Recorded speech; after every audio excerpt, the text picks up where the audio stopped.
Everyone, let's go ahead and call the meeting to order now that we have a full council here. Madam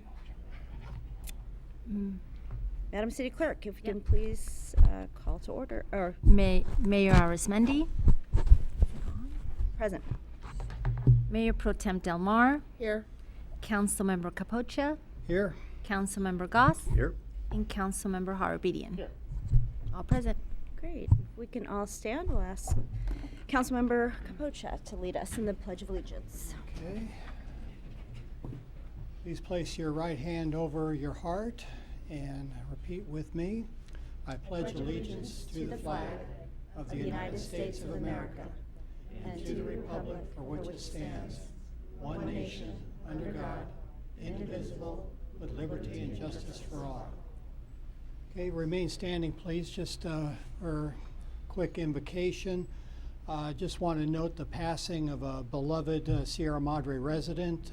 You probably all read about this in the Mountain Views News, but Barbara Klein passed away a few weeks ago. And she was really an active person in Sierra Madre, thought very much actively involved in many of the events and organizations in town, and always concerned about our civic well-being. You know, as she got older, she watched council meetings on TV all the time, and I know she called more than one of us to comment on things. But she, to me, was a really beautiful person, just well-spoken, just so friendly, engaging, and so kind. When every time you'd see her, she'd always go through and ask you about various family members and how they were doing. Just a really, really wonderful person. And they're a special place for me because she was the one that actually came to my door and asked me to run for city council. And so you all have her to blame for that. But anyway, just if you would, just please take a moment of silence just to acknowledge her passing.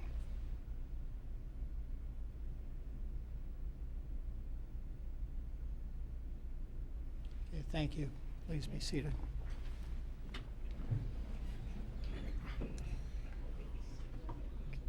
Okay, so during our May 23rd meeting, we had a closed session after our regular session. So if we can have a report out from closed session from Madam City Attorney, please. Mayor, we included that in the minutes. This item was put on in mistake. Okay. Okay, so then we'll move on to the next item for the approval of the agenda. I'll move for approval. Okay, I'll second. All in favor? Aye. Aye. Okay, and that passes by unanimous consent. We'll move on to the approval of the minutes. I read them all. They look good to me. Yeah, I had no changes. Great, can I get a motion then? So moved. I'll move. And I'll second. All in favor? Aye. Okay, that also passes unanimously. And we'll move on to mayor and city council reports. I don't have anything.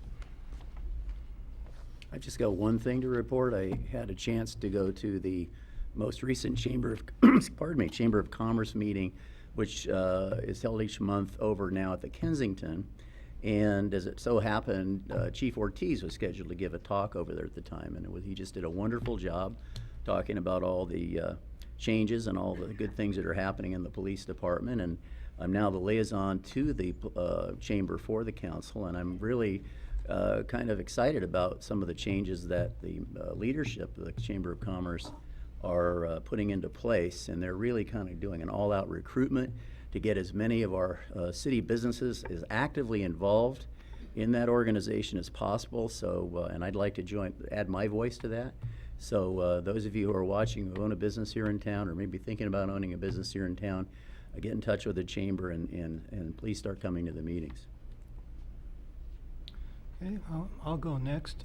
I appreciate, Councilman Goss, what you're saying, because as I run into people from our businesses, you know, they ask me about this or complain about that, and I said, well, who's representing you to the city council? Shouldn't the chamber be doing that? Why aren't you involved with the chamber? So I think that's really great. That's really important to represent the business interest. Okay, a couple things is tomorrow there is an assembly subcommittee hearing. The Committee for Local Governments is taking up Hertzberg's bill that is trying to redefine the definition of stormwater to be included in sewer.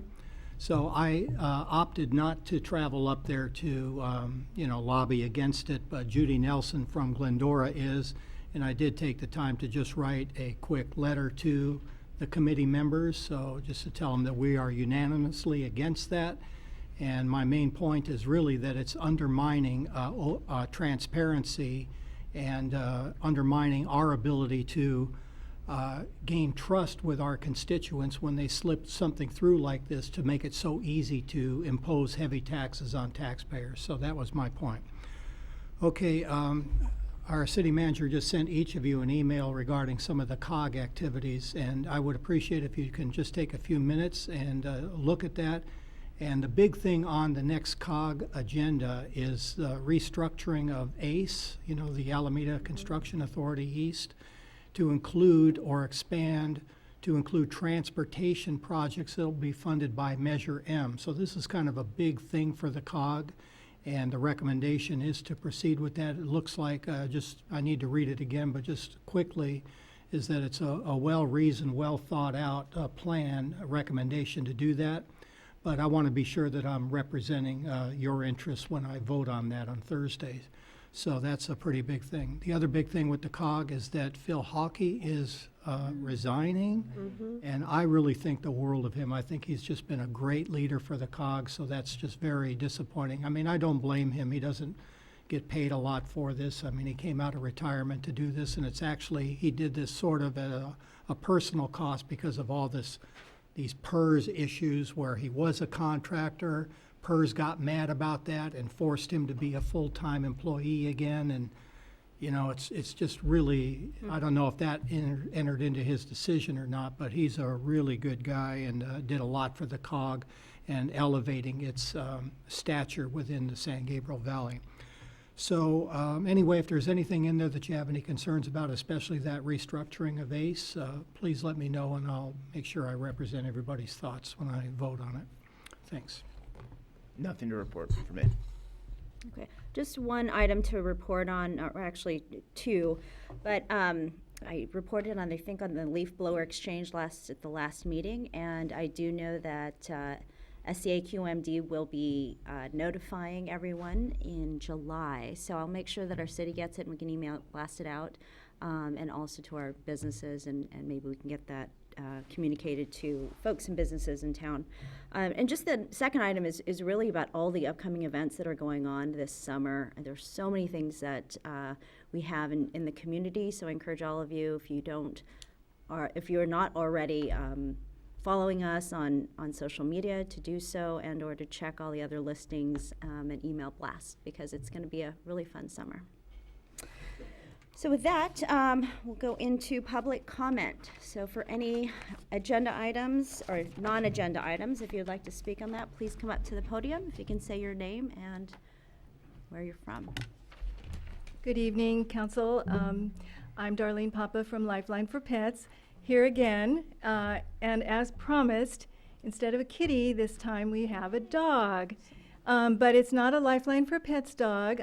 We don't have dogs, so I reached out to another rescue called For the Love of Animals, and I'd like to then turn this over to Joe, and her assistant is Karen, and they will tell you about the Duke of Earl. Great name. For those of you from the 60s, you'll notice.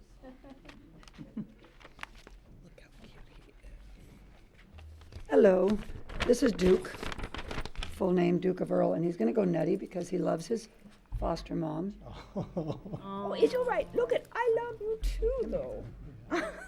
So that love that Karen gives to the animals transitions to the parents that do the adoptions, but she spoils them terribly.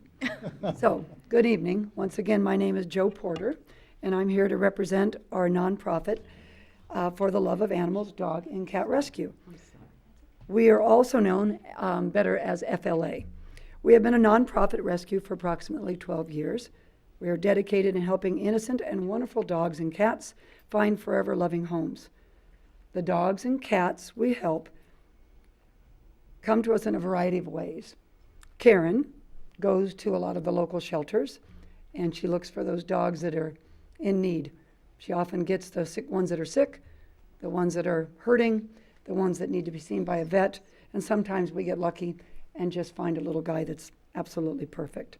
Can you stand a little closer to the podium so the people at home can see him? Say it one more time. Oh, Certainly. There you go. there you go. They don't care about me. We care. Here, why don't you stand here? I can go to this. There. That makes more sense, right? Adorable face. There. There we go. Many times we will rescue off of the street, and we will also get calls and emails from people that are need to rehome their animal, their cat or their dog. They've lost their home, or they're moving and they can't take their animal. So we try very hard to help them to keep the animal out of a local shelter. When holding our weekly adoption events in the San Dimas Petco store, we also share best practices of being a guardian to a dog or a cat.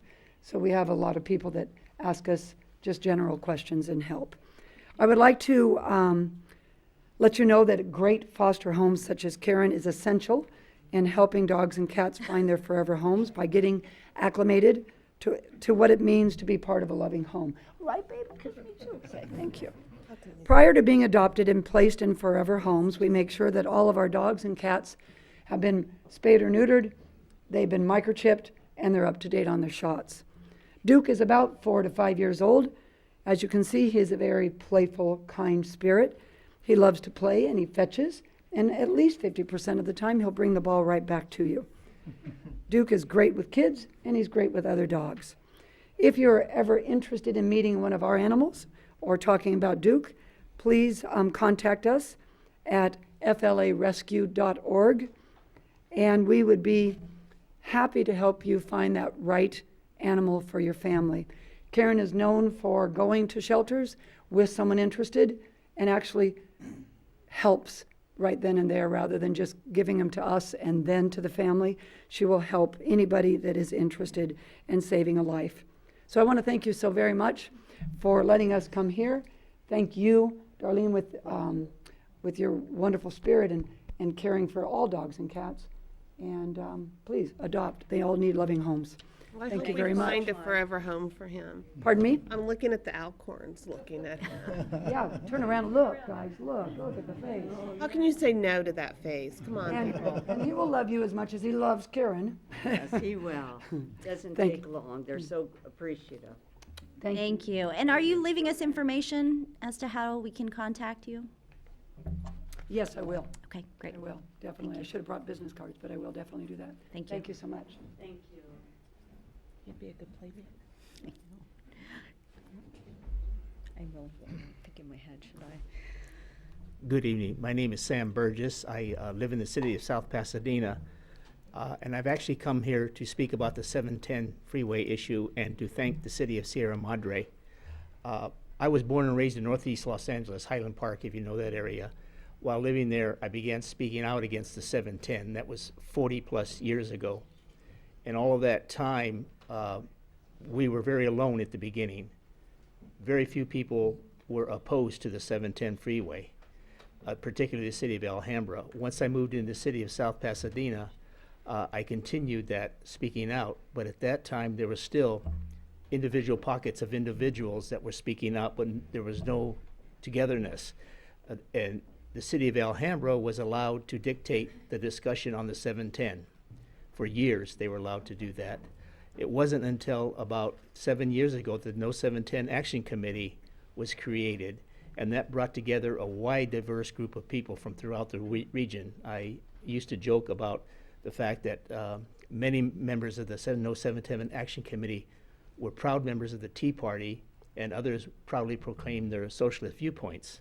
But we all came together because we opposed the 710 and saw that it was not part of the future. The big thing that happened, what was the creation of the 5-city coalition, of which Sierra Madre was a part of and very much a part of.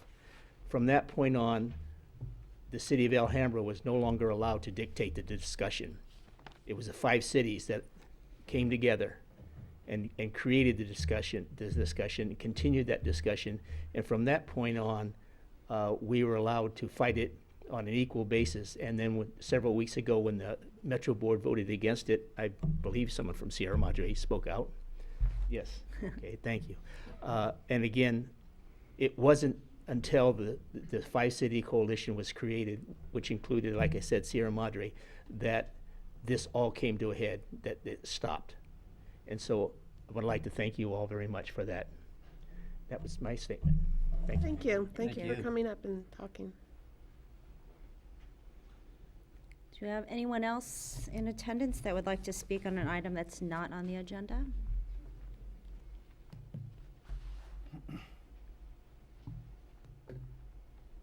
Good evening. I'm Sally Follett. I'm a Sierra Madre resident and a landlord. And I had a couple of thoughts to add to the rent stabilization discussion. And actually, ma'am, if you can, since that item is on the agenda, if you Oh. can wait for that piece, and we'd Okay. be more than happy to have you up at the podium at that time. Thank you. Any other public comments for items not on the agenda? Okay, so we will move on to our presentation. And I'm just really excited about this. And I do want to thank Councilmember Harabedian for bringing this to our attention. As much as I saw this story, I think on Facebook feeds, I'm just glad that our fellow council member said, hey, we should recognize this man for really his heroic effort. So I will be calling you up to the podium, Mr. Bruce Kalkin, in just a moment. But I just wanted to share a little story. For those of you that may have not heard it, but this is the first time I heard some of the background story. So Mr. Kalkin has been hiking for 12 years, since the young age of 70 years old. So he's been hiking the Mount Wilson Trail. And he, from what I understand, found it very difficult at first, but now he tries to hike it at least once a week, which is extremely impressive. I don't think I've been up there in a year, so my hat's off to you, sir. But one day, and I don't have the date here, and I wish I did, he found an injured hiker, and he usually doesn't take this hike, but on this particular day, he decided to take this particular trail, and he found an injured hiker. And using his new GPS device, very tech-savvy, Mr. Kalkin, he summoned for help to get emergency personnel. Mr. Kalkin stayed with the 29-year-old injured hiker for almost 4 hours until our Sierra Madre search and rescue came along with the Los Angeles Helicopter 5, and they arrived on scene to help the 29-year-old injured hiker to transport him to a nearby hospital. And I think the beautiful icing on the cake is that Mr. Kalkin refused a ride back down and instead chose to hike back on his own. So not only do we want to recognize him as City of Sierra Madre, and I also have another certificate from our state senator, Anthony Portantino, but if I can have you, sir, come up to the podium and I'll read our recognition.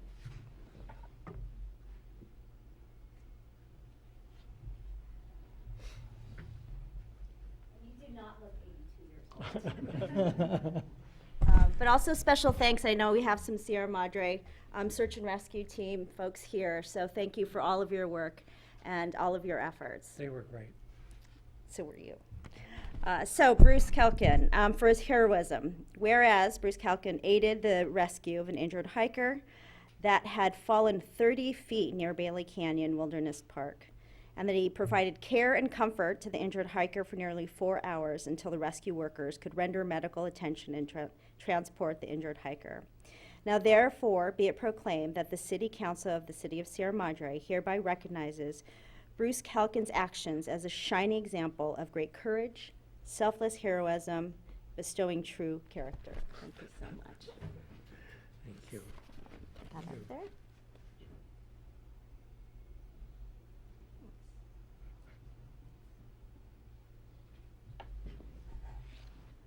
Thank you. And I'll just briefly read that this is from the State Senate, and again from our State Senator Anthony Portantino, and he wanted to recognize you for your heroic rescue efforts. And so on behalf of the California State Senate, he wants to join the City of Sierra Madre in recognizing your acts of bravery and kindness. Thank you so much. Thank you. I think we're going to do a quick picture on this one too, if you don't mind. Oh, yes.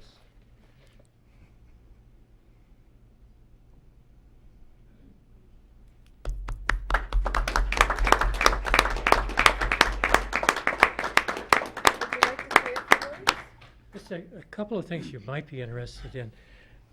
My wife, at a Christmas time, got me this signaling device. She said, if you're going to be up in your 80s, hiking up in there in those mountains, I want you to have something to signal with. And also, the young man who fell, I followed up on that, and he's doing well.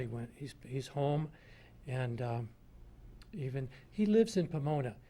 I only know one other person who lives in Pomona who has a lot in common with this young man. Oh. And so I've contacted him, and hopefully they can get together and give some mutual support. So Well, thank you very things are much. happening. Thank you. Thank you.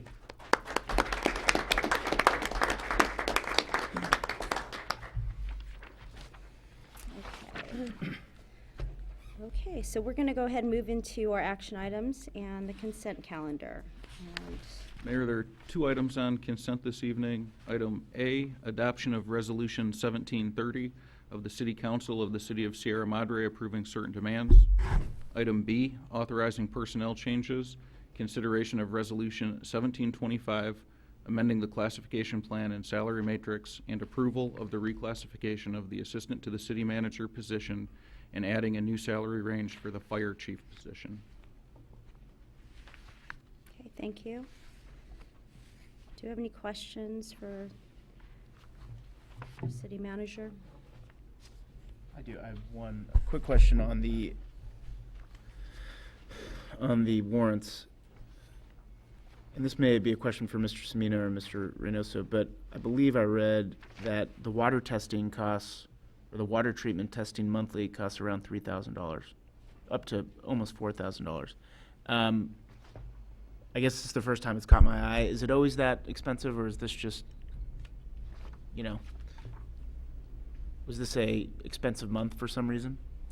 Jose just stepped out. Oh. Apologize for that. Testing has gone up.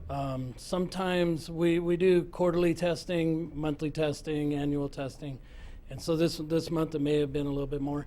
I haven't been tracking it as well as Jose, but it's not We exorbitant. also had one test that we had to retest, and we'll have to retest again next month, so that's probably likely due to the increase this month as well. Got it. Thanks. Any other questions on item A or B? No? Okay, I'd like to open this up for public comment. Seeing none, I'll bring that back to council. Do we have any discussion on either item? I'll move for approval. Do we have a second? Oh, I'll second. Okay, all in favor? Aye. Aye. Okay, and that passes unanimously. So moving on to our public hearing, our first item there is the fiscal year 2017 to 2018 assessment districts in consideration of resolution of confirmation 1731. And I think at this time we are going to open up to public hearing, see if there are any comments on this. And this item, I believe, is going to be continued to our next meeting, but I want to make sure we have public comment on this item. Okay, seeing none, we are going to continue this item for our next regular scheduled meeting. So moved. Mayor, can we give the date on that? No. Next meeting, 27th of June. Okay, so it'll be June 27th.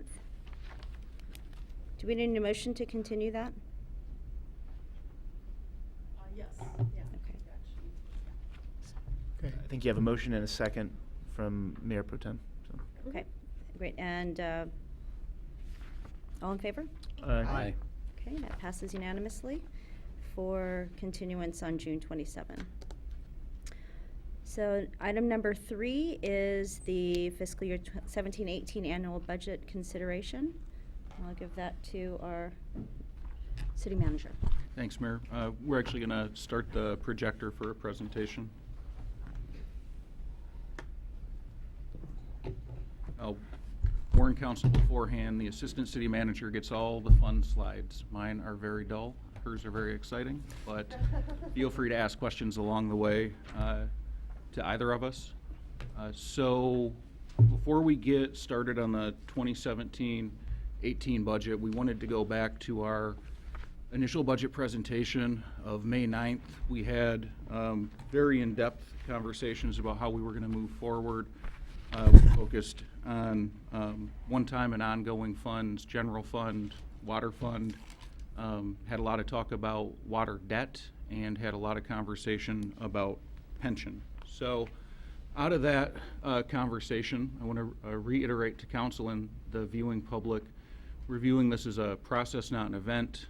We're considering this budget to be transitional, and before we can have a sustainable, resilient budget, we're going to have to go through the same process this year, or the next 2 years as we did this year. So our focus this year and in future years, based on council feedback, is public safety, public works, and parks and rec and library. And remind council as we go through this, our water system is in critical condition. And what we talked about on the 9th was we have to focus on 3 areas for improvement to improve our overall water system. The first, revenue stability. We're looking at that with the rate study. All the information that we have is saying we don't need to collect additional revenues in the water system. We do need to make our rates a little more transparent, a little easier to understand. Our infrastructure, we spent a lot of time talking about the number of leaks we have, how old our water mains are. That's actually, we're having more failures than we even anticipated at that time. Our water director, when he comes up, will probably talk about we're installing an above ground main, which is a pretty dramatic step because the main below the ground is having 4 to 5 to 6 leaks a day. So it's better at this point to shut it down, put an above ground main in, and then replace it. We also spent a lot of time talking about the debt we have, the 2 bond issuances we've had, and the 1 loan. And staff said at that time we will try and bring forward options to refinance the debt service series that we're still paying only interest on. It was a 30-year issuance, 15 years of which was interest only. Our assistant city manager is going to bring forward a recommendation, I believe, in July. Finally, we talked about not asking for a general fund tax increase, and we showed council in a different way that when the calendar switches to the new fiscal year, we're going to have $500,000 in new costs in the general fund. So we talked about pension liability, employee raises, use of reserve funds last year. What all this means is that when the calendar flips over, $500,000 in new charges specifically to the general fund. So when you see the budget this year, you'll notice the spending went up about 1.1%. Probably only in government do you applaud a budget that goes up $100,000.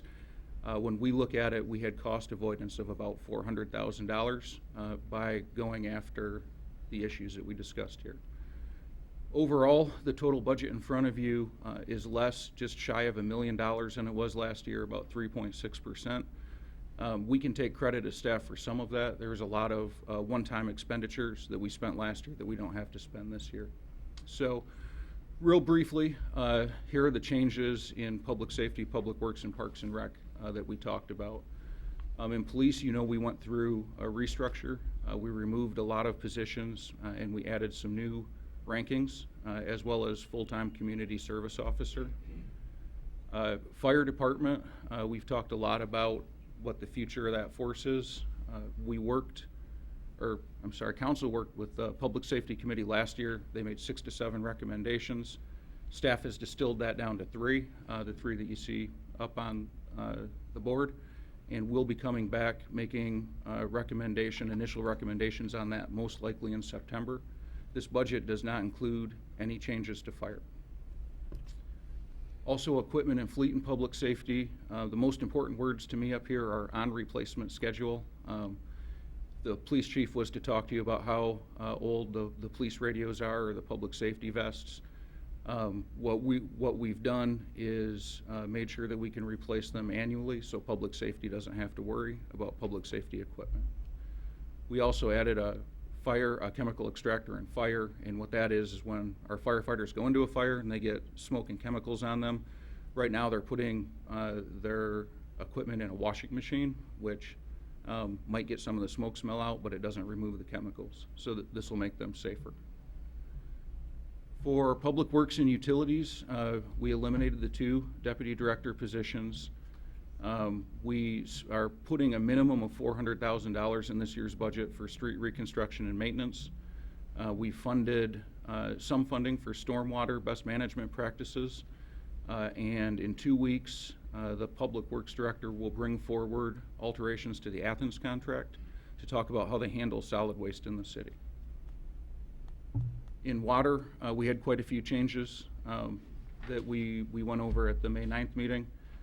What we want to talk about in the water infrastructure mostly is the second bullet point. We're putting almost $850,000 into main replacements this year, and to compare that, last year we put in $260,000, the year before $382,000. So we're going about 3.5 times as high as last year and more than the last 2 years combined. And also for sewer, it's a smaller issue we have, but we've put a camera down most of the lines, and we'll be doing pointing and spot repair to about $40,000 in this year's budget. Parks and Rec has had, I think, took the most losses over the past couple of years. So the changes here, we added 2.5 full-time positions in total to library and community services. We also wanted to point out that volunteers here make up almost 3 employees, and they bring in about $140,000 a year. So they're carrying a lot of weight in what is about $1 million budget in total. We also are budgeting $30,000 for development of Kirsten Court. That'll go through the Community Services Commission. And we're going to take on funding in part for the Wisteria Festival and Allegria Trick-or-Treating. We've done it in the past, sometimes in kind, sometimes cash, sometimes both, but we always end up assisting. This time we're just budgeting for it. And we also included library roof repairs at the current location, and we have a significant amount of funding to look at design and architectural fees if council decides to move the location of the library. So we'll be bringing that forward to council in July for an initial conversation, and there will be a joint meeting of the library board and the CSC on June 28th. So with that, we'll turn it over to the Assistant City Manager.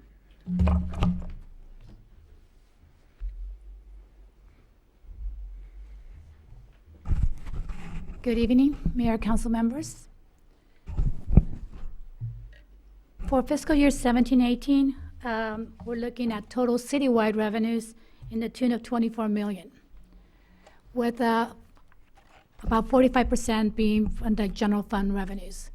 However, when you take a look at the chart up here, internal service funds are really funded by revenue sources, charges for services from other funds, other city funds. So in true revenues from the outside are in the tune of $19 million, which brings up the percentage from the general fund to 58% general fund revenues. Oops. When you look at the pie chart for citywide expenditures by fund, it's a similar picture than the one you saw before.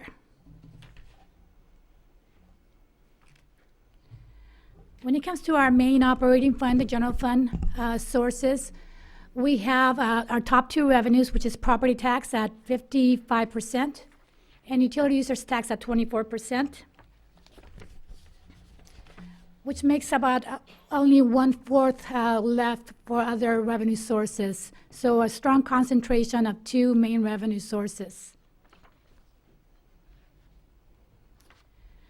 Taking a closer look at our general fund top revenue sources, You can see over time, property tax has been healthy growth throughout. And for fiscal year 17-18, we're projecting an increase in the tune of 5%, which is above the 2% CPI increase. We're expecting more in tune with the average over the years, 5% increase. On the UUT, you can see that it was pretty flat. Then in 15-16, because of the sunset clause, it declined.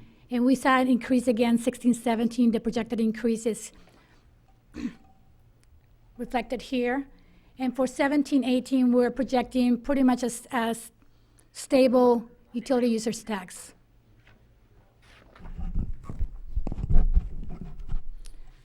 On the general fund expenditures, you see the distribution with public safety, like is the norm, takes up 33% for police and 18% for fire, which is the bulk of our, the largest size of our pie here. When you look at an elected appointment, it's 3%, but actually half of that is legal costs, roughly half of it. So it's really for attorney fees. And when you look at administrative services, that 20% is mainly allocations from the internal service funds, which is the admin services department takes the bulk of the allocations for all the city departments. This is something in this coming year we're looking more into detail at the allocations to provide a more proportionate allocation to the various funds and also within the departments. Assistant City Manager, can I ask a question about that? Sure. And I think Councilmember Capoche has asked about this in the past, but is there a reason why governments generally, and we do specifically, why do we include that in the budget as an expenditure? Why wouldn't you just account for that within each department as it's being funded? In other words, instead of having that 20%, why not actually allocate it where it's actually going? That's what we plan on doing this coming year. Okay. Last year, we find the allocations, but this year we want to take it a step further to actually allocate it based by department so we get a true cost of the operations. Right. That's fantastic.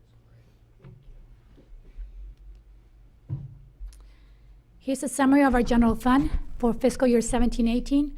We show revenues in a tune of $10.9 million with $100,000 transfer in. This is from our special revenue fund at the Public Safety Augmentation Fund, which is dedicated or restricted for public safety, or police actually, specifically police. With our total expenditures in the tune of 10.9 also, and transfers out of 44,000. The 44,000 is mainly a transfer to the water fund for the low income discount, and also a transfer to the special events fund, which is not fully supportive at this point in time. For a projected balanced budget for the year 17-18. Here's a graph in comparison to general fund sources and uses. As you can see, our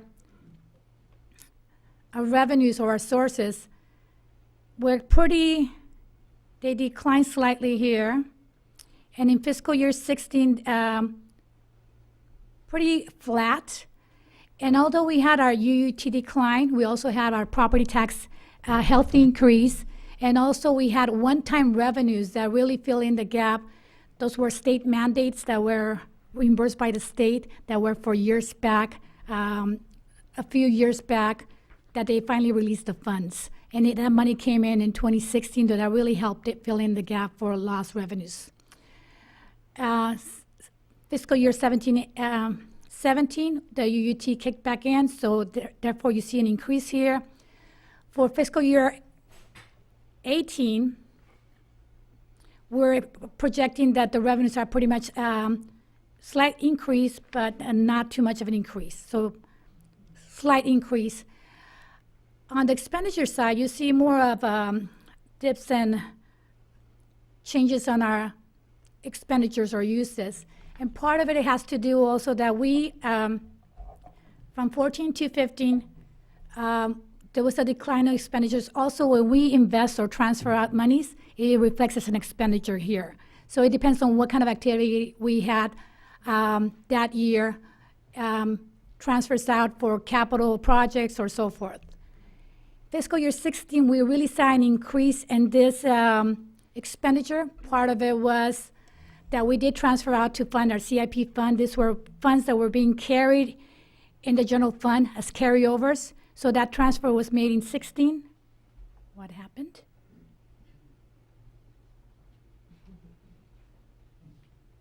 Technical difficulties. There he goes. Okay. Let me back up. So we saw that increase here. Also in 17, we see another increase because then we collapse all those funds into the general fund. These were funds that we had separated from the, so we reflect the true expenditure here, excluding the transfer out now, and we also reflect the revenues in here. So all those revenues and expenditures were transferred to the general fund starting in fiscal year 17-18. And now for 17 to fiscal year 18, we see that revenues and expenditures are in line with each other, and we're predicting pretty much a flat or slight increase from 17 to fiscal year 17-18.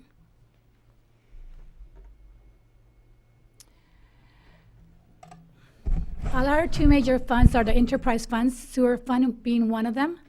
And here we show you prior year actuals, current year estimated, and projected for 17-18. And you do see a loss or a dip into fund balance for fiscal year 16. This is an actual dip into fund balance. And we're projecting the similar for current year and next fiscal year. This was, the rates were not set high enough to recover the full cost of sewer, because at that point in time when the sewer rate study was adopted, it was the policy of our council members to use some of that healthy fund balance at that point in time. It is the time to revisit those user rates in order to fully become, have a balance between revenues and expenditures, because the fund balance is getting depleted quickly, and we need to bring in the revenues to pay for the expenditures in that fund. What is the fund balance? It's will be, if we keep on going at this rate, we'll be depleting the fund balance by 17-18. Mayor, and just to add to that point, the policy decision at the time was appropriate. We were had built fund balance, but we didn't have capital expenditures to spend it on. So at that point, we want to return the money to the ratepayers. So I just want to make that point, because when you see the parentheses, that looks shocking, but that was a good policy decision.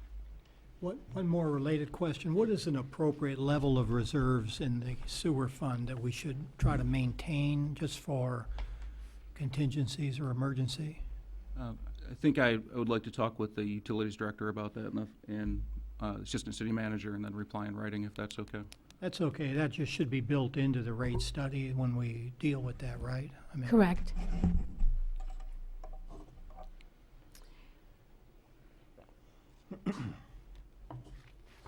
It's out of order. When it comes to the water fund, 15-16, this is a presentation that I also provided starting last year, that I separated the cost in this manner, which we show the revenues, total revenues, the expenses, the change in net position or fund balance, and then I separate this line item, investment in capital assets. And the reason for that is because it's a true investment, it's not an expenditure. The capital assets really get expensed through depreciation. So when you look at our financials, this agrees to our CAFR or our financial report. On the revenues, you can see 15-16, there's been increase to 16-17 and 17-18. One thing that really came into play is the excess water use penalties that were implemented in fiscal year 15-16. It was not a full year that year, it was partial year. So in 16-17, we're projecting or estimating that it'll come into in the tune of $600,000. So 17-18, we're projecting 700,000. So this amount has really helped us increase the revenues over time because our rate increases haven't resulted in the increase that was projected at the time of the implementation of the rate increases, mainly due to water conservation and so forth. Now on. Can I just make a comment about that? Because, I mean, you know, if I'm sitting in the audience and looking and paying penalties and seeing 700,000 up there, I might get a little upset about it. But I think the point about this is that money has been taken and reinvested and is helping to fund our repairs and capital improvements. Is that not? Correct. Yes. All the money goes back into the operation, correct. And to add on that point, that is correct. We do reinvest that money, but when we look at the ratio of a total of almost 5 million and 700,000 coming from one time, we need to find a way to not fund our operations through a one-time excess charge.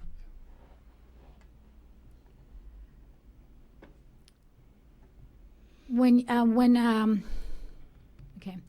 you look at expenditures, we have the operations, depreciation, which is not a cash flow, but is an actual expenditure. It's the depreciation of our capital asset, investment in capital assets. And then we have capital outlay. Capital outlay is an expenditure of a capital nature, but that is not capitalizable. Not capitalizable because it's either doesn't have the life of more than 1 year, or doesn't meet the threshold for capitalization, or it's not it's really not a city owned asset. In the case, could you explain the 594,000? Yes, here you see us, it went from 77,000 to 594. This is mainly because we got I would say one time, but it's a two-time payment.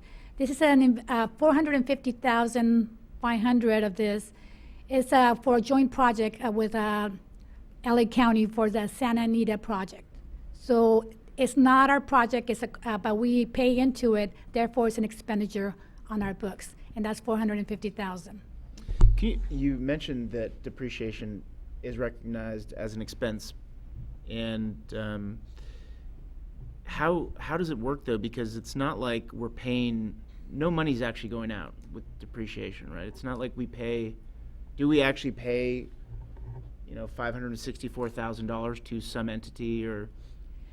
It's the difference between cash flows and expenditures. We do pay, but the cash went out when we invest in the capital asset. So you back into that number? Correct. This number gets depreciated over time over the life of the asset, and that's for the matching principle because it's a business fund.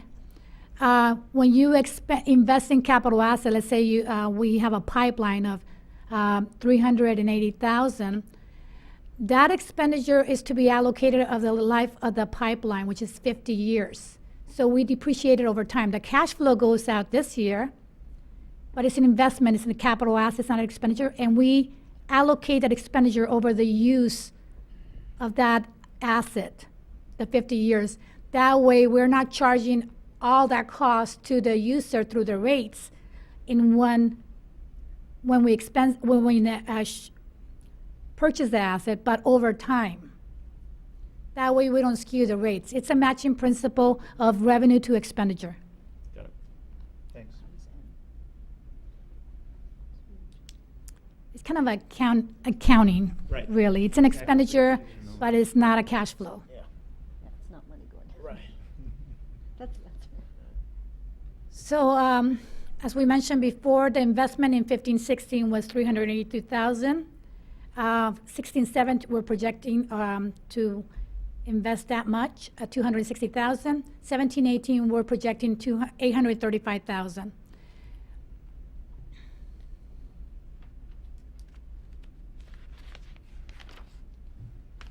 Here's a graph also, and this, as you can see, it goes up and down. Expenditures, it's not as even as other graphs.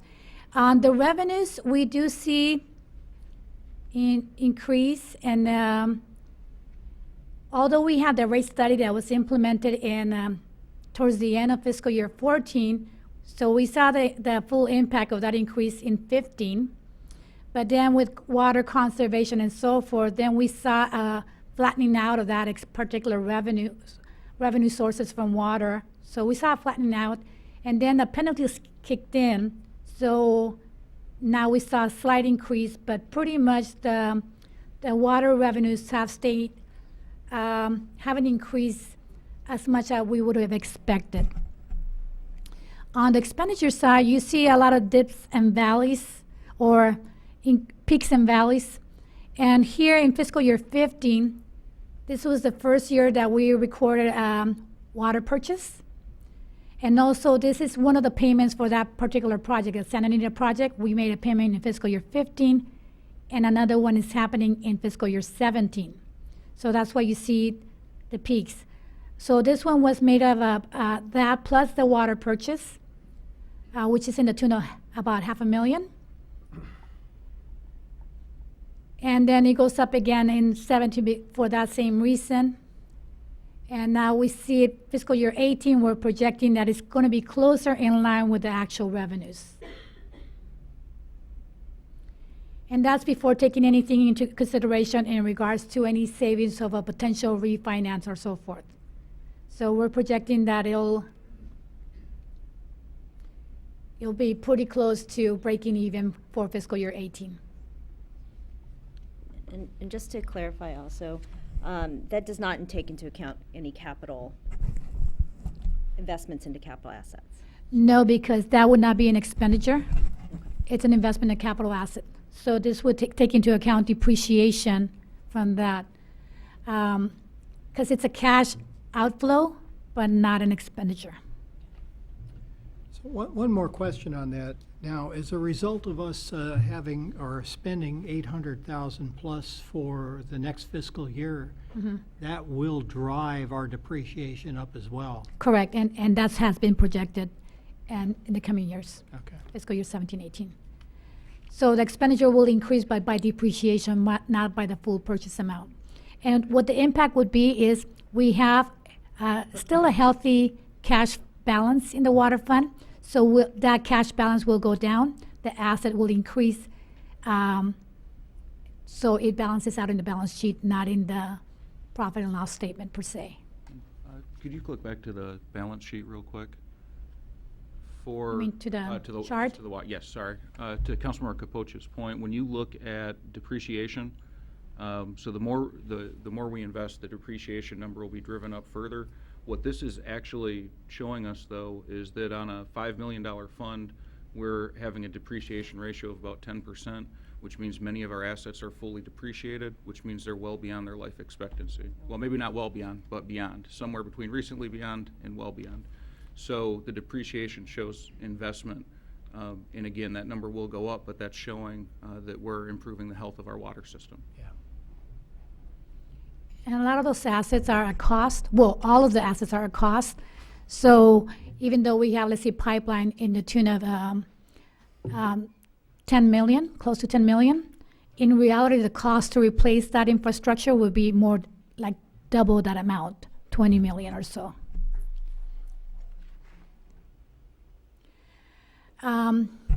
Capital purchases, capital purchases are investment in capital assets, as well as also, here we separate the purchases from the actual projects. So for fiscal year 17-18, we're projecting to invest in capital assets for the various funds, or purchase assets in the tune of about $639,000. We have a possible carryover. We haven't completed the year, but it's a projected carryover of $161,000. Can I ask, since we're on this issue of depreciation, does the depreciation for some of the capital assets, like say a fire truck, does that get charged to the fire department, or is that in administrative services? Depreciation only applies to business type funds.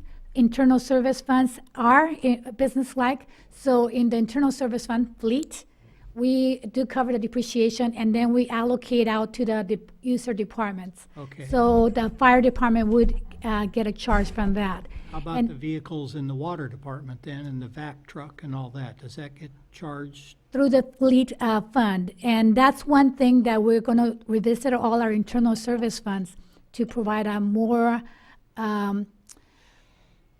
appropriate allocation based on the use by the various departments. That's one thing that we're going to do for all our internal service funds. Okay. It has to do with the allocations. Yes, okay. Yes. All right, so that, I'm just wondering how that will change the business-type funds then if we start pushing that depreciation directly there. Will that hurt or help?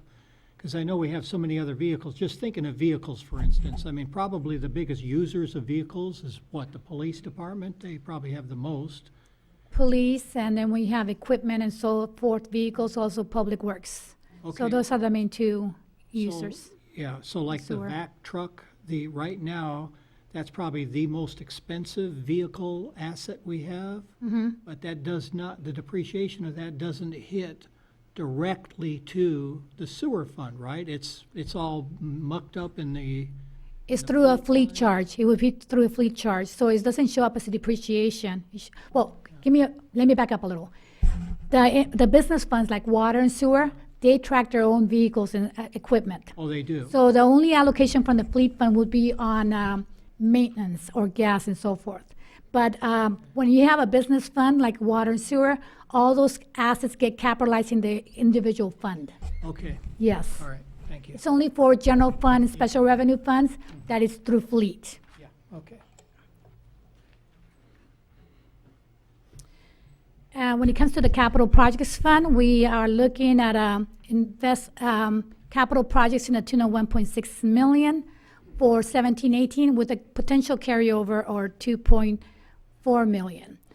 And when we're looking at capital purchases or capital projects, we budget on, it's an ongoing budget. So once you approve that budget, it carries over.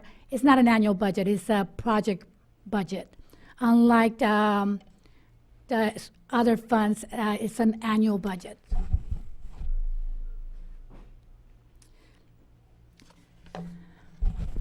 Action items for tonight would be adopting the following resolutions. Resolution 1727, adopting the fiscal year 17-18 budget as presented, and also Resolution 70, which is the same approval of the 17-18 budget, but this is for the Public Financing Authority. At the same time, approving Resolution 1728, which is approving the GAN appropriation limit for fiscal year 17-18. This is a limit on expenditures that are based on taxes. So this computation, we're provided with population increases and inflation factors from the state finance department to compute our spending limit. And that's part of your package too. We are below GAN, correct? We're below the GAN limit, correct. And the other resolution that we usually bring to you with the budget is the fiscal year 17-18 fee study, which is Resolution 1729. When it comes to the fee study, we increase most fees by the CPI factor, which is 2.7, with the exception of library. Well, there's some changes that were highlighted on the fee schedule. When it comes to library and community services, there were some fee decreases and also fee eliminations recommended per the schedule. And on business license and filming permits, we left them alone. We're looking at the city possibly revisiting those particular fees and coming back to you at a later time. And I do have a correction that you should have on your dais. It's a minor correction, but I want to bring it up. It's on page 35, and it's the fire subscription fee. It was on the draft that went to you was 64. We changed it to 65, and the only reason we were changing it was a typo, because the subscription applications already went up with 65, so I needed to fix that to agree with the correct amount. Thank you. By a whole dollar, $65. That's great, because I just paid mine yesterday. So we are asking for adoption with that small change. And if you have any questions, we're here to answer questions. Thank you, Madam Assistant City Manager Medina. I did have a question really quickly on the capital projects. And just so that I understand, so the carryover, even though we have a total of 2.4 million, it's already assigned to projects, so it's it's carrying over to the following year. Correct. But it's not that we have an additional $2 million. They're already. Correct. This is something that was budgeted in the 16, 17 or prior budgets. And the project hasn't been completed or is not expected to be completed. So we're carrying over the funds for that same particular project. If there's a change, we usually come to you and ask you to reassign the funds, which we've done in the past for a particular PD project. I thought it was too good to think that we had an additional $2.4 million that was going to get No, carried it's over. something that we already earmarked. You already earmarked. Great, thanks. Good try, though. Yeah. Do you have any other questions? Are we going to go over the changes to the fees, or we're just, I mean, I read them, but I just wondered if there was going to be any discussion on them. I thought some of them were kind of interesting. Well, maybe I can bring it up right now. So, Council, we're happy to talk about them. The changes, the reductions that took place were all in Library Community Services. I can call Director Baker up if you'd like to ask him about any. I do have just a couple of questions on what the thinking was on some of them.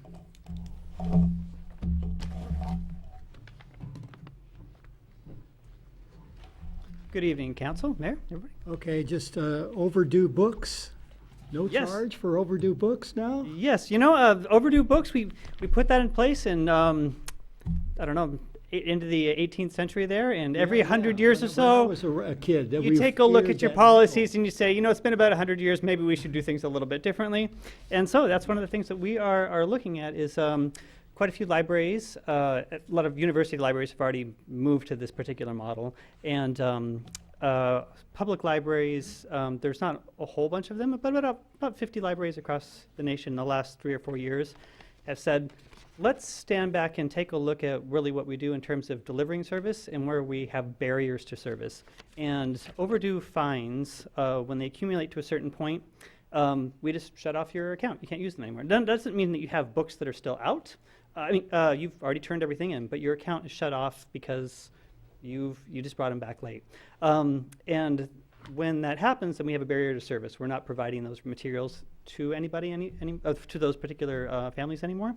Okay. In general, those tend to be kids that have their accounts blocked, or they tend to be parents that are checking out children's materials. And so it's really the target audience that we want to be checking out the most books. We're stepping in and we're putting that little barrier to service for. Now, fines and fees does generate a little bit of revenue. As a library, it's not a significant amount. It's really a tiny amount. And the amount that we spend as a staff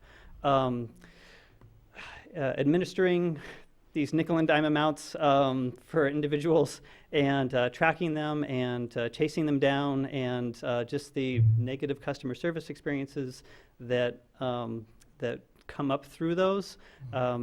When we're looking at the amount that we're bringing in from that, it's just, we'd like to try and step back from that and say, you know what, let's just try this for 12 months. Well, just how about the incentive to get your book back on time without the fines? Is that now you don't have any incentive to return the book? Well, if you don't bring the book back, we're charging you for the book. So that's what it's a little bit of a Netflix type model.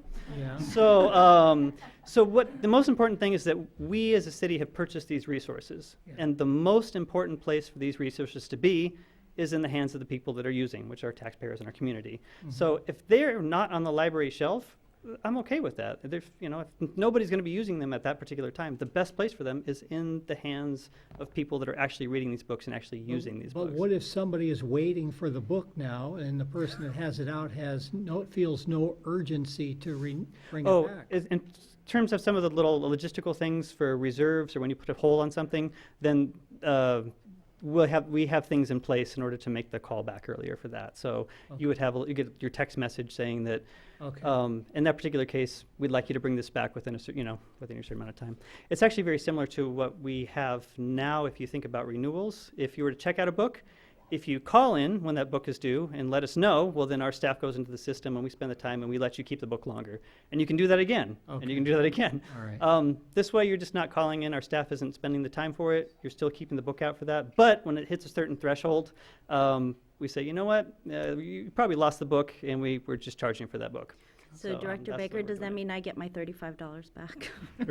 Well, you're putting this, $35. you're putting this into place for the July, July fiscal And year. actually, this person will be very happy. This is a letter that I'll give to you that was exactly about that issue, so. Oh, it was, okay, all right. So any other questions? I just one more. I just want to comment. I noticed the entertainment DVDs, you dropped our dollar charge that I did, I some think. of us lobbied very heavily years ago, thinking that was a good That was thing back to when put. people actually watch DVDs. So, Yeah, I'd like to say that that was a fantastic model put in place when Blockbuster was, was functioning, but after they went bankrupt, we kind of stepped back and said, Yeah. it's time to maybe change that business model. Okay.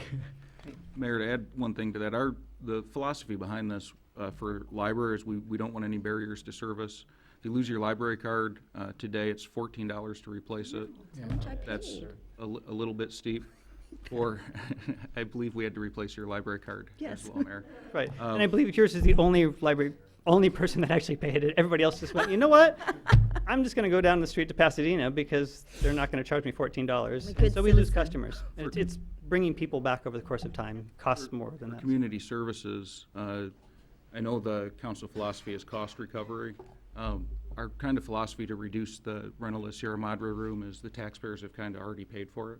So we want to make a rental fee that's attainable, that doesn't put direct costs on us, but it's not a hardship also.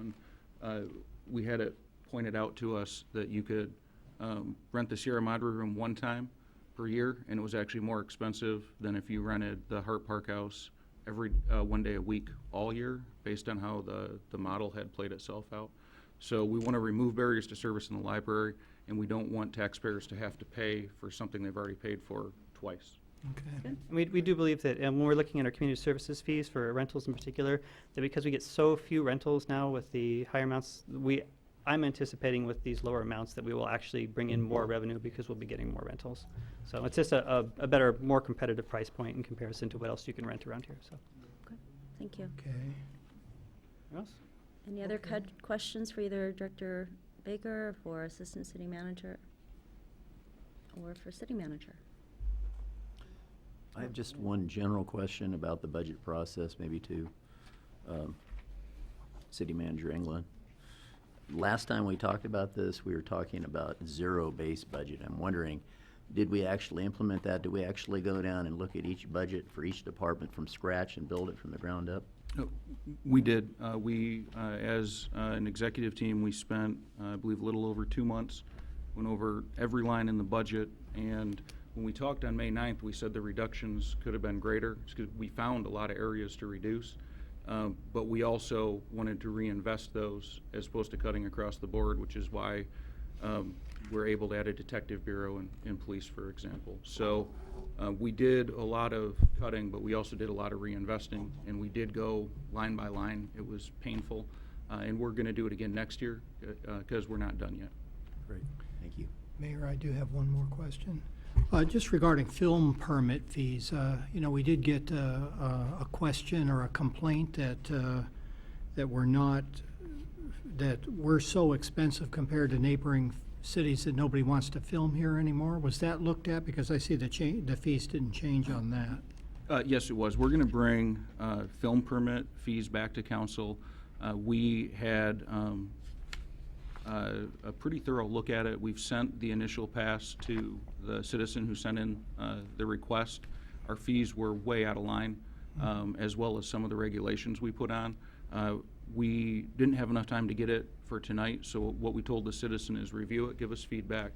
We'll come back to council either in July or September, but he's a big fan of what we're proposing, and he was absolutely right in the email. Good. Okay, great. Thank you. Okay, we'll go ahead and open this up for public comment on the 17-18 annual budget consideration.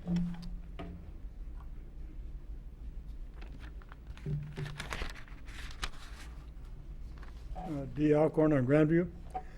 On the diagram for the general fund, the income and so on, it was explained that there was a rise because in the general fund because some money was transferred from some other funds, as I understood it, to have that happen. And so I was curious, if I understood properly, that money apparently went someplace else. So where's the expenditure that was taken care of show up? Did I understand? Okay, anyway, that's my question, because it sounded, as I understood, it went up because some of the funds were taken from someplace else and put in the general fund. So that was money was going someplace else. So what happened to that expenditure, if I understood what was happening? Okay. The other one, I'd just like to comment about the room. I think you made a good move there, because we were going to rent the room ourselves, and it was so high, we went someplace else. Yep. So I think that was a advised move. Anyway, that was something I didn't understand. If that money was going someplace else, where did the expenditures that was going, where did that go? Thank you. Mr. City Let me Manager? respond to that. So previously, before all of the revenues and expenditures were, I'm just going to talk to the TV, sorry, the microphone, were captured in the general fund. The revenues and expenditures were captured in separate funds. For ease, we collapsed everything together, so we saw increased revenue in the general fund, but we also saw the increased expenses. So it was basically just combining funds together and then accounting for them in one fund. A good example is the Paramedic Fund, right? I mean, Yes. yeah, where paramedics used to be counted separately in a separate fund. That's all under, the fire department now, so there's no more transfer. That used to be a big transfer item, was the paramedic subsidy.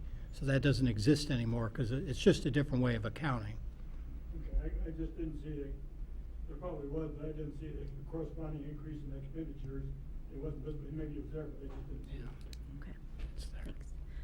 Okay, anybody else for public comment?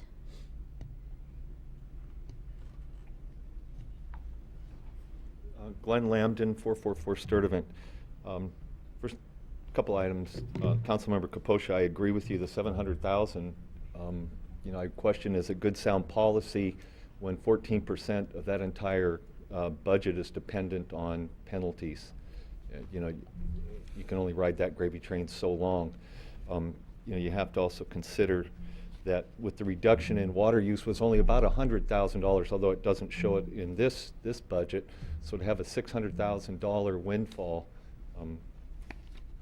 is that good sound public policy to keep depending on it when we're also told that our water levels are coming up? Just some food for consideration. I'm also, perhaps you can provide some clarity. I have some concerns. It seems like pretty much every line item expenditure has increased. One particular that stands out is elected and appointed peoples. It increased nearly $92,000. But yet Public Works has decreased over $200,000. I look around, we have capital assets that are in terrible repair. This building, when I walked up here this evening, the overhangs are rotten. Our rain gutters here are flawed. The trellis by the city managers outside the city manager's office is dry rot and termite infested. It just goes on and on. Why, perhaps you can provide some clarity, why are we reducing Public Works budget by over $200,000 when it's definitely a higher priority than some of these others? I mean, I'm looking, Public Works is another over $200,000 budget item, less than the library, but when you consider our streets are in disrepair, we have more trip and falls that we could be liable for that are too numerous to count. Our water infrastructure is in terrible shape. So perhaps those few items, why are we reducing it $200,000? And why are elected and appointed personnel, why is that budget $92,000 greater? Thank you. Thank you. Would you like me to respond? Please. So to the first point on the excess water fees, Council talked about this on the 9th again tonight. It's correct, that's not good, reliable policy. It's not something we can count on. It's a one-time revenue that we're relying on for operations. That's something we're changing moving forward. The increase in elected and appointed, excuse me, is for legal fees. It's one time. It's for lawsuits coming up. It wasn't an increase in the largesse we have for council. It was for a specific purpose. And Public Works has been decreased in the general fund. There's a lot of reasons for that, but the primary reason or reasons would be how we're using the gas tax. A lot of the funds that were charged in general fund Public Works, we're now charging to gas tax. We have the ability to do that. That's good policy. That's what the gas tax is for. And the second largest reason for the decrease in the general fund is when the state passed the new, I don't know what they call it, road tax. Our proportional share of that is pretty significant. So instead of paying for road reconstruction out of the general fund, we're paying for it out of the state share of that tax. And we're also actually increasing the amount that we're putting into road and street repair this year. So one of the troubles we have with Public Works is it's spread out over almost every fund in the city at some point. So if we see a drop in the general fund, that doesn't mean there's less funding overall. It likely means that the funding has gone somewhere else to one of the measures that the state passed either recently or in the past, Measure R, any of the measures that we have, that we're now using the money appropriately for what the state earmarked it for. And can you just also say a word about just the capital improvement plan? And I think that will. I'm sorry. Capital improvement plan and how that ties into the concerns of infrastructure. Oh, sure. And that, I think when we look at the CIP and we look at the investment that we're making, when we made the transfer out, or the carryovers that we commented on, the 2.4 million, some of those are, again, projects that will be public works projects that were budgeted and expensed last year but didn't get completed. So that can also look like it's a drop in expenditures this year, but we're really just carrying it forward and completing it. So when we said public safety, public works, parks and rec, everything else is overhead, we're very serious about that. So thank you, former Mayor Glenn Lambden. And again, I just want to underscore the fact that infrastructure is one of our top priorities. So again, it looks a little bit different in the budget, but we're going to be making some significant investments on the infrastructure in these upcoming years. Okay. Any other public comments? If not, I will go ahead and bring us back to council for discussion.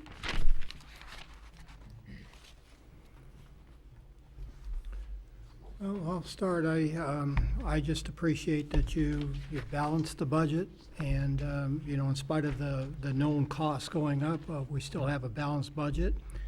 And I do understand. I mean, it's really difficult. You pore over these pages, and it's hard to get the full picture of, you know, the impact on every little thing. So, you know, I mean, to a degree, we're counting on you to just work with the priorities that we've established, and I think you've done a great job in reducing some of the personnel costs to offset that $500,000 increase to the general fund expenditures. So I really overall just think it's great, and you know, I'm not going to dive too deeply into little details about this, and we'll come back at midpoint some year and see how things are going and see. We'll know how it's working out, but I do have a question, though. I mean, given the impacts, or what are risks? I mean, you know, that to me was a significant thing to balance the budget with those costs going up. Especially, I look at the police department. You're budgeting less for the police department than we've had over the past 2 years, even though we've given them a fairly sizable raise here. Are there any risks in your mind as you went through this process that you know, we're maybe riding the edge? Maybe this is going to work out, or you know? We're confident as a staff. We're very confident in the budget we put forward and the changes that we made. The biggest risks to this budget are, right now, they're things that are outside of the control of staff. So the future of fire, the future location of the library, what the state pension board does with the UAL, all things we cannot control. This budget is also believes that we're going to see an increase in property tax revenue based on CPI, and I think it was very well thought out how we forecasted that, but again, that is outside of our control. Yeah. So the changes we made with staffing, we're very confident in. We feel that our public safety personnel have what they need. We feel that Public Works has what they need. We're on top of water. The things we can't control are the things that we'll likely be talking about for the next year. And when council starts giving direction on the things the city controls, that'll inform how the budget looks going forward, and if it was, if we made wise choices. Okay. Just one more comment also about, I just noticed, because, you know, it was such a big deal 5 years ago when we were running for council, just the percentage of the general fund that is funded by the utility tax is much less now, and the graph showed that, than it was then. So, I mean, I think that's a really good sign, just to show how that, you know, through the years, and especially this year, that we've been able to do really more with less, or as you put it, even less with less. But we have not increased the burden on the taxpayer, or, you know, in spite of the increase in the costs. So I think it's a good-looking budget, in my opinion. I agree, and I think staff did a really phenomenal job over a short amount of time with the new city manager and with our new assistant city manager. And to me, I think the more that we are trending towards having a transparent budget where you don't have to go to each different fund and add and subtract multiple numbers to get to what's really going on, which is what we're trying to do here. And I think this is a middle step. I think next year will be even better. And I think it'll be less confusing. I think it'll be less confusing to the public. You know, some of the questions I think kind of capture that confusion, right? Which is, seems like we're reducing, you know, X when in reality we're increasing it. So I think that the budget process, as our city manager said, it's really a process. This isn't, you know, this isn't an event. We don't adopt it today and pat ourselves on the back and say, we'll see you next year. We live with it throughout the year, and we continue to adjust and look at it as need be. But I think that, you know, really the point of the budget process is transparency, and I think the goal here is really, I think, being met better than we did in the past. So kudos to you, and well done. So. I agree, and you know, one of the things that this council has really been preaching is a budget that is understandable and not confusing. And I know I get all confused with the transfers in, the transfers out, all the different funds. So to come with something like this, which is on the way to a simpler, easier to understand budget, coming in as a balanced budget. I'm also impressed that we didn't, you know, talk about any reductions in force or layoffs, that we were able to maintain all of our staff. Was impressive as well. And I'm very excited that we are beginning to invest in our infrastructure. That's something that was been needing for a long time. And can I just add my kudos to you and to the entire staff, because everybody, obviously, in every department worked hard at this, and it's something that I think a year ago none of us had really thought we could pull off. I mean, I'm just being real honest. So I think it's really a great move in the right direction. I think everyone who's familiar with the details of this, the X factors having to do with the library, the water rate study, I think are, as we say, coming, and we'll be dealing with those, but I think the momentum that's created here, I think the vision that's created here is going to enable us to deal with those issues forthrightly and in a way which will work for the public. So I can't tell you just how much I like this budget, and how I'm impressed I am with our staff's efforts. And can I just ask, maybe, City Manager, if you could explain how you did this budget process? It's very different than we've done in the past, including all the staff. Certainly. So we started meeting all the directors and managers. We get together twice a week for about 3 hours, 2-3 hours at a time, sometimes more. I would meet with the assistant city manager more frequently than that. We'd line out the departments. We went back 2 or 3 years and looked at budgeted expenditures, actual expenditures, if anything deviated from that, why, and then compared it to the priorities of the council, which again, public safety, public works, parks and rec. So after we went through every line, if we could reinvest something in police, for example, or more people in community services to provide the amenities, we would. If we decided we didn't need it or it wasn't relevant anymore, we would cut it. And The second thing we did, which we haven't talked much about tonight, is we divided all our revenue up into ongoing and one-time. Council will hear a lot more about that next year, but the idea is similar to the comment on the excess water charges, that you can't ride that gravy train forever. It's true in the general fund as well. We get one-time revenues, and historically, what we've done is said, well, that one-time revenue will come in every year when we know that's not actual. So this year, we're able to reduce the overall expected expenditures. Next year, what council's going to see is your ongoing revenues, how they compare to your ongoing expenditures.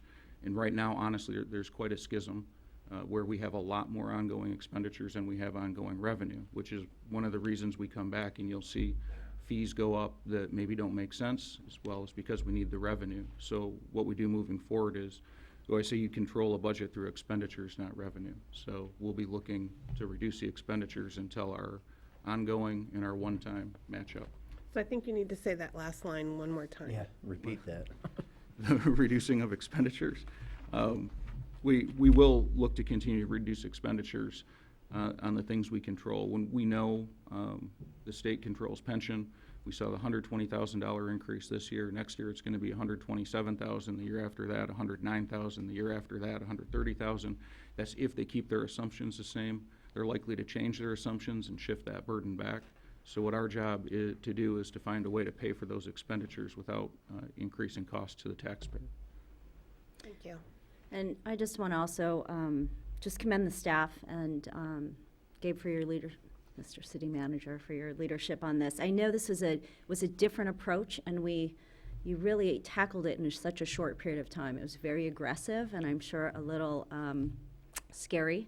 But at the same time, to be able to come to this budget in a way that we haven't seen it before is really remarkable. I remember when I was reading the report, just being able to see that, the budget process will not ask the voters to approve a general fund tax increase, because I think at some point we were all just bracing ourselves for that.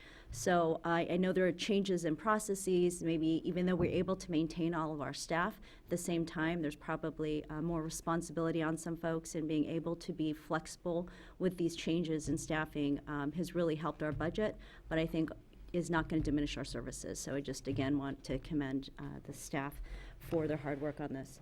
So with that, we have a motion I can entertain. I move to support this budget. Okay, so that's, there's about 4 different parts of that as, so as I move to approve recommended. For, what is it, resolution? Okay, and I'll second. Okay, all in favor? Aye. Aye. Okay, and that passes unanimously. Thank you. Great job. Good job. Very good job. Okay, so moving on to discussion. Our first item is consideration of appointments to the Senior Community Commission. Who would like to lead that off? Mr. City Manager? See, there's, Do you have Director Baker? what's that? Who's gonna do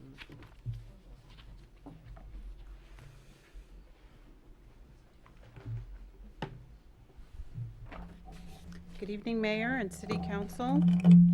This evening, staff comes to you for consideration of appointments to the Senior Community Commission. We have 3 current applicants for the 2 expected vacancies that will occur on July 1st. The council was previously provided with copies of those applications, and the applications have also been on the city's website for the last month or so. Okay. Thank you, Madam Assistant to the City Manager. So I can bring this to council as to how you want to move forward on this. I know we have 3 applicants that are here. Are all three of the applicants here? We have Ms. Lonnie Ridley, Ms. Patricia Loker, and Ms. Anita Thompson. Do we have any of the applicants here today? All 3 applicants were notified. Okay. But I don't see them in the audience. Okay. Okay. Thank you very much.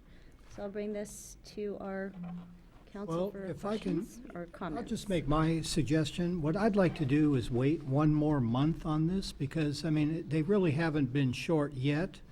And I'll just say, part of this is just selfish for me because, and I'll admit, I completely forgot to call these, and it's been, you know, my own personal policy always to interview all the applicants, and I did not talk to any of them. Right now, in my mind, there's one that I think, you know, that is solid in mind, but I'd have a hard time deciding between the others.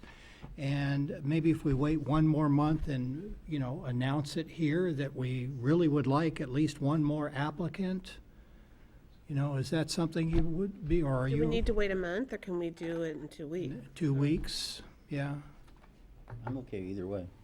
I mean, I really would like to. I just hate to make decisions off this, and I just did not get a chance to call them and interview them. Do you want to make a motion on it, council member? Well, I wanted to just see what everybody thought about that first. That's fine. Yeah. Okay, well, that's my proposal. I don't know that we need a motion, do we? It's just table it So we'll tonight. bring it back on Bring the, it back. No need a motion on that? Okay, We're good with that? can we notify the applicants that we'll be bringing it back in case they want to show up? and Thank you. invite Oh, them I again. have one more comment too, is Patricia Loker, looks like she used the old form. Yes, yes. I Yeah, was going to can bring we that. ask her to resubmit it on the new form, you know? I'd appreciate that. Yes, we will. Okay. And if we get, I'm not sure how she was able to get that, but we need to make sure that that is no longer accessible for people to use. Okay. So then we will go ahead and postpone this item until our June 27 meeting. So our next item for discussion is a consideration of formation of the Stormwater and Ad Hoc Subcommittee. Mayor, Mr. Carlson is not available tonight, so we've asked Director Semino to step in. Good evening, Madam Mayor and members of the council. As John reports on almost every council meeting, the stormwater regulatory environment is particularly complicated for cities and agencies in Southern California. Staff has endeavored to provide the City Council with updates to various stormwater topics in the past at regular City Council meetings. The city's stormwater quality requirements are expected to keep evolving in the next couple of years. And the ad hoc subcommittee model would be an effluent or efficient method of staff to communicate with the council in preparing for the number of uncertainties in the stormwater regulations. Tonight, we'd like to build on the success of the Water Ad Hoc Committee, and staff would like the City Council to consider the formation of a similar group to meet and discuss stormwater issues as they arise. Okay, That's it. thank you. Council, do we have any questions at all for? I'll just, no, I don't have any questions. I certainly have comments on it, though. No questions. No questions. Okay, so do we have public comment on this item? For consideration of formation of the Stormwater Ad Hoc Subcommittee? Seeing none, I'll bring that back to council for discussion. So I already thought that the water subcommittee was talking about stormwater, so it's good that we're actually formally doing this because I just assumed that you were. You know, And, I actually assumed it too. Yeah. So Every now and then. yeah. You know, the two ways of approaching this is, one, we can either ask the current water subcommittee to just become the stormwater ad hoc subcommittee as well, if they're willing to do that, which might be more efficient because you could just meet one time and as both committees or back to back, unless someone really wants to be on the stormwater ad hoc committee that isn't on the water subcommittee. Another way to look at it too may be just to expand the scope of the water committee to include stormwater. Right. I'll just comment on that is, that's how it is handled in the COG. We have a water committee, and it covers both, you know, other water issues and stormwater, but it's, stormwater is about 85% of its discussion. Especially now, I assume. Yeah. Uh-huh. I'm fine with it being the way it is. I'm perfectly willing to add this to our agenda, sure. Well, I'm for it either way. Yeah, and the two of you are just so knowledgeable in it already, and to be able to include this formally as a piece of that None of us want to subcommittee. do it. Oh, that too. Well, that too. Do we need a formal motion, or is that? Yes. So moved. Well, I'll make it formal. I just think expand the water subcommittee to include stormwater. I think we can keep calling it, to me, just keep calling it the water subcommittee per the COG. That's the same model, and one of their charges will now be stormwater, so. Okay, I'll second it. Okay, all in favor? Aye. Aye. That passes unanimously. That was quick. Let's see. More water. The water rate model for discussion.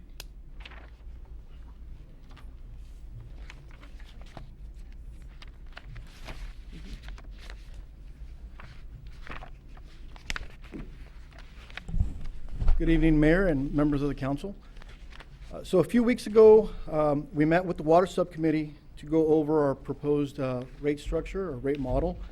And the Water Subcommittee asked us to bring this rate model to the full council.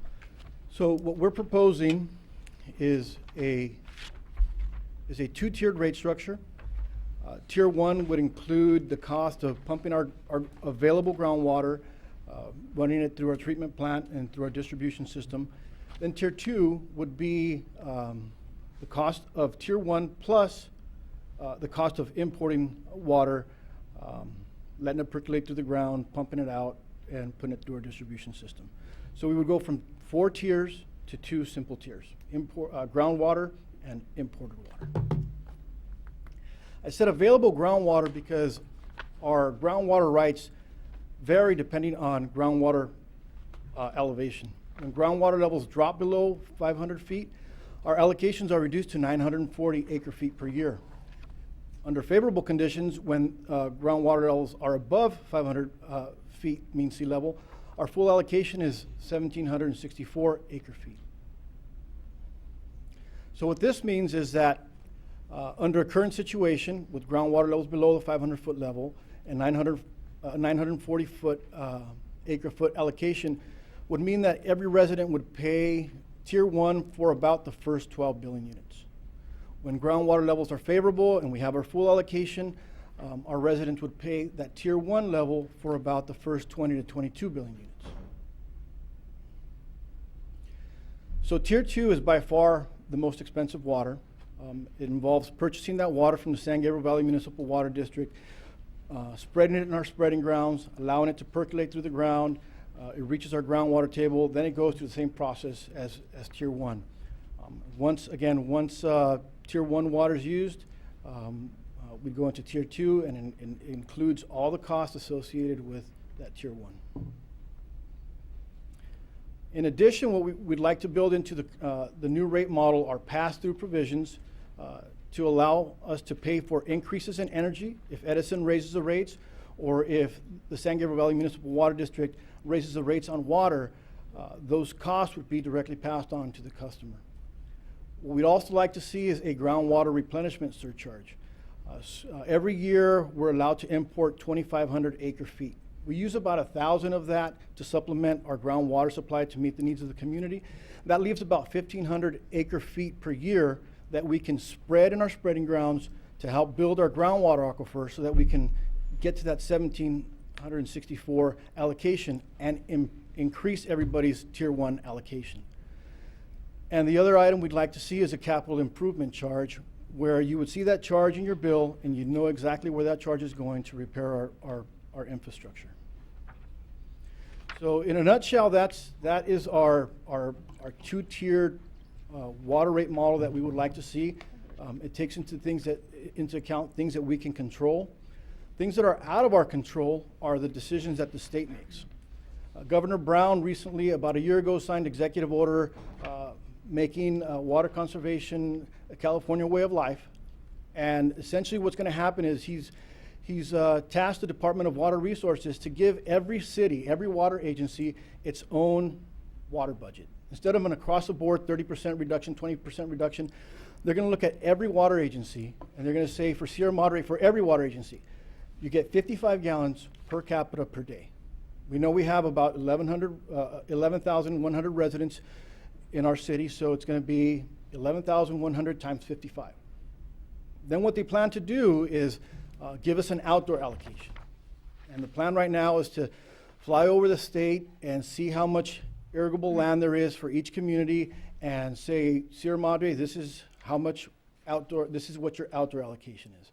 So we'll have an indoor allocation, an outdoor allocation. They're going to look at industrial, commercial, industrial use and take into consideration water loss, but we will have a state-imposed water budget. This could come as early as 2018. So what we do know is that water budgets are here to stay. The state's going to set a water budget for every water agency, every municipality. We know what our indoor water budget is going to be. We don't know what our outdoor water budget is going to be. Working with Reptalis, we'll get a rough idea. The state cautioned against doing a study right now because they want to come up with a uniform method of determining how that water is going to be allocated for outdoor use. They don't want one water agency to use one consultant or come up with one formula and then another one a different formula, and then the state's is completely different altogether. So once the state comes up with one uniform method of allocating outdoor water use, then we'll have a better idea of what that's going to be.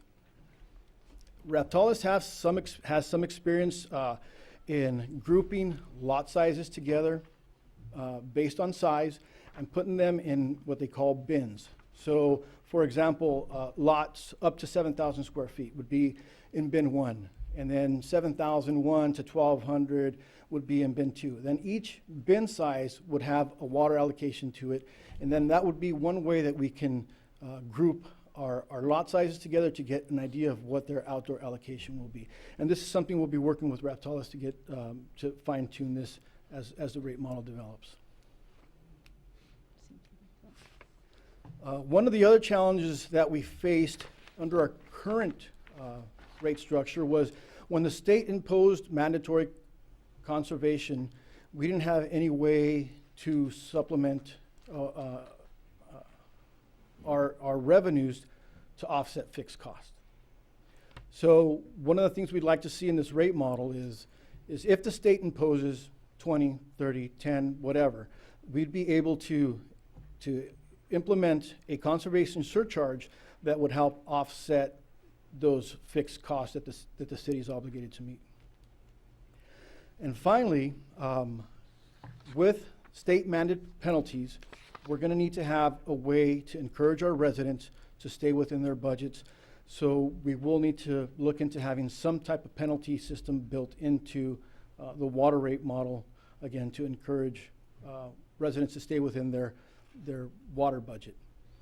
And I'd like to stress that the new proposed rate model that we're going after is not to raise rates. It is to take our current revenue that we're getting and to be able to simplify it for residents to know. Tier 1 is groundwater. Tier 2 is imported water. A pass-through provision pays for increases from Edison or from the district. A groundwater recharge assessment or surcharge pays for groundwater replenishment. A capital improvement charge pays for infrastructure to make it simple for our residents to understand, to know exactly where their money is going. And with that, I'd be happy to answer any questions. Thank you, Deputy Director Reynoso. Do we have any questions for him? I do. Thank you, Mr. Reynoso. I guess my only question is, how is the state mandated water budget going to interact with our two-tier system? So do we incorporate that within our water rate study, or is it something that we can, because it doesn't seem like we can go through the water rate study and then try to incorporate it later. So right. How are we going to incorporate it into our study? So we know that the water levels dictate how much water we can produce. So we'll know that Tier 1, regardless of what your budget is, if your budget is 10, your first 12 units, or if your budget is 15, your first 12 units, no matter what, are going to be Tier 1. If you get penalized, you'll be penalized at the Tier 1 rate. But the first, under 940 acre feet, the first 12 units are going to be billed at Tier 1. When we have a full allocation, the first 20 to 22 units are going to be billed at Tier 1, regardless of what your budget is. Once we go beyond that, then you're in Tier 2. Any penalties will be in that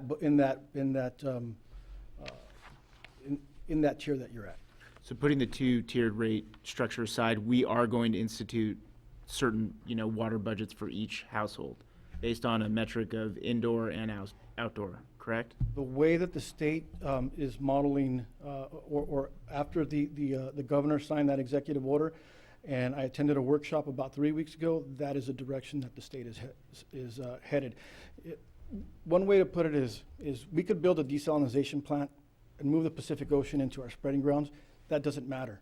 The state says, based on your population, you're allowed this much water for indoor use, and based on your irrigable area, you have this much outdoor use. And that's it. Mhm. That's what you're gonna have to live with. And that will be incorporated into our rate study. That will be incorporated into our rate study. See, okay, I was understanding it slightly differently, and I'm kind of like, in my mind, the way I understood it is sort of separating the two, that the state mandates really have nothing to do with the rate study. And, tell me if I'm wrong. So we implement our rate study, just as you say here, or based on the study, we implement these two tiers. So there could be a situation where we're above 500 feet, like you say, because we imported desalinated water or whatever, and we're up there. But the state is mandating that you can only use so much. So I think the point is that you're still going to be paying the lower, you'll still have your 22 units available that you pay Tier 1 on, but now the state might be saying that you can only consume 20, even though you have 22 available at a low rate. So then we just implement the penalties based on, whatever we come up at the time, but it doesn't change the rate study. Yeah. So, does that make sense? Okay. So, yeah, and that's what I thought was like the beauty of this design, is that it's separated two. But, when we talk about the groundwater replenishment here, now you say that this will allow the city to purchase a full allocation of water each year? Right. So if we import 1,000 acre feet to supplement what our community demands, that leaves 1,500 acre feet that we can bring in and either put in the ground, or we can take that groundwater surcharge.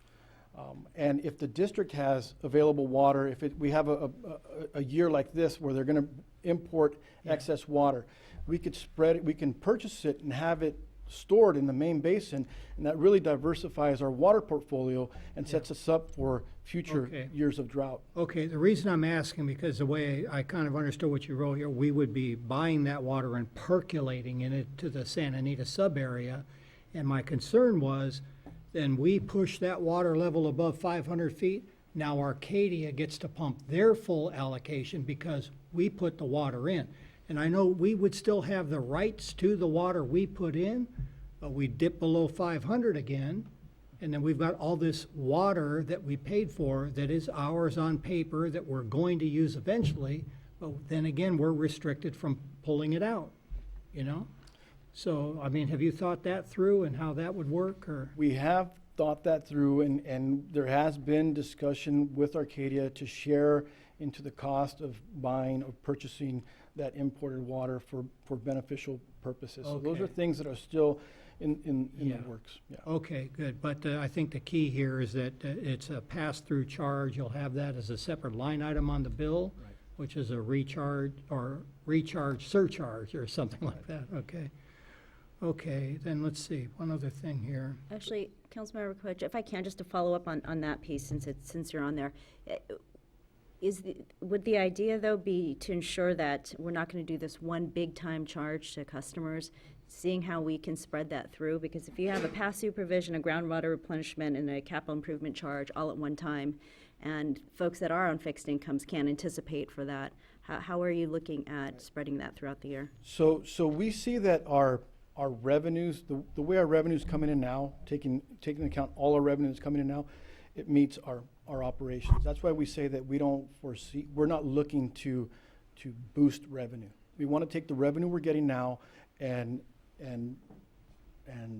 set it up so that it's a lot more clear on where that revenue is going. Okay. Mayor, I think to add to that, when we see a capital improvement charge, right now on people's bills, they'll see a connection fee or a hookup fee, whatever we call it here, and it's every month, $70. What we're really saying is this is the charge for all of the infrastructure that connects to your house, but we want people to very clearly see what we're spending on that infrastructure. So when we talk about the surest way to keep rates low is to invest in infrastructure, we shouldn't have a static fee that's always the same amount. As we invest in our infrastructure, that connection fee should actually be reduced because we don't need the same amount of money to keep our infrastructure, to keep replenishing at the rate we're at. So what we're trying to do when we look at groundwater replenishment or capital improvement charge, we're trying to find a way that people get to see the actual cost of what they're paying for.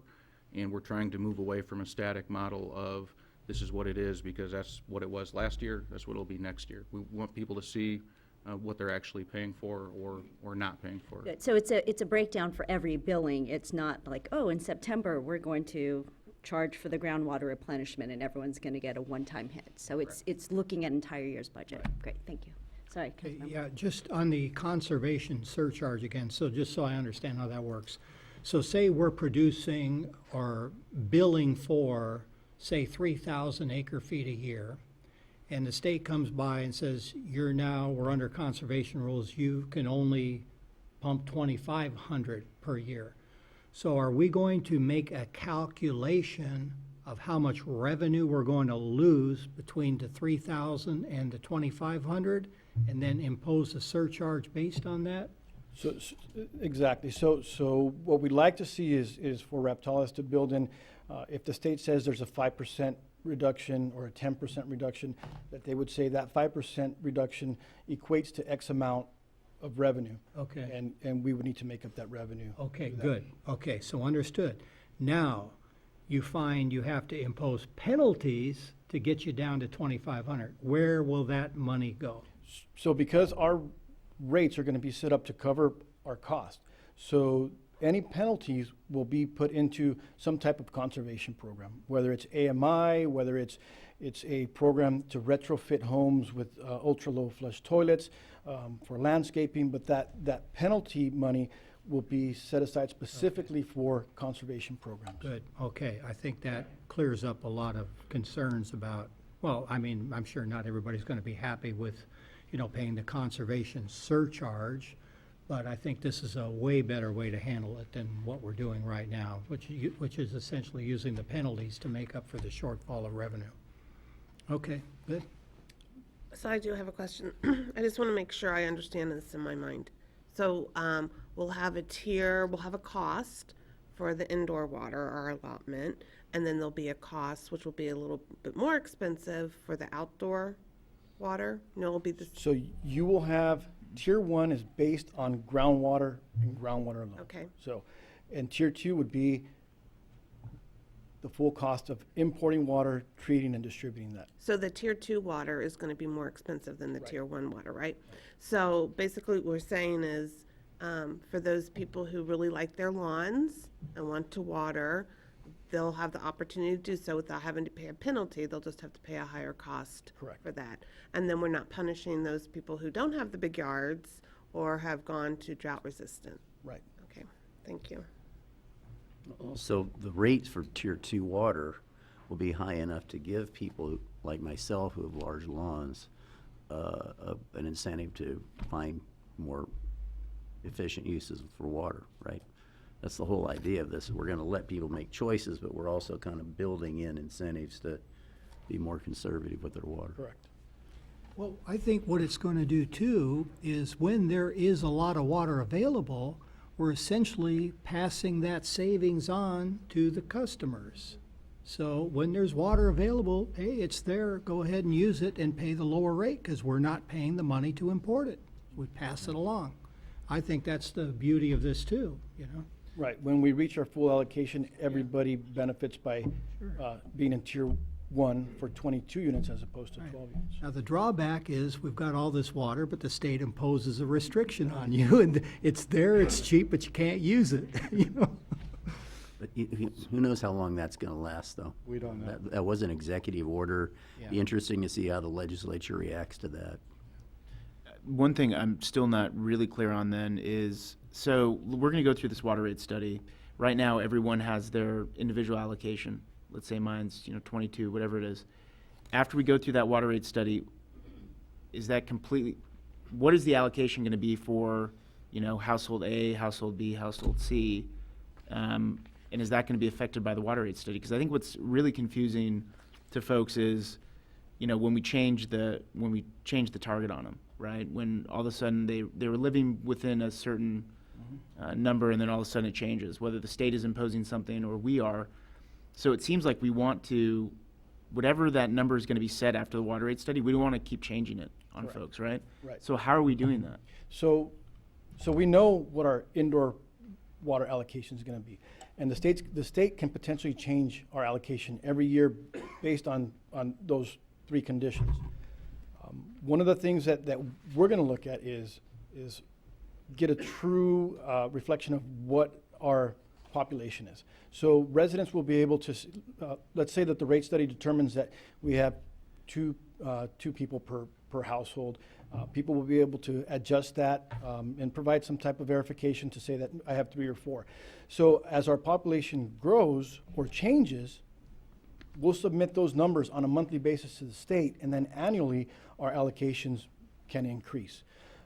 The state's going to do that flyover every August. What they're trying to rule out is the rains from the winter and the growth from the spring to get a true visual or a true understanding of what is irrigated, not by rain and not by the growth in spring, but what's truly being watered in late summer, early fall.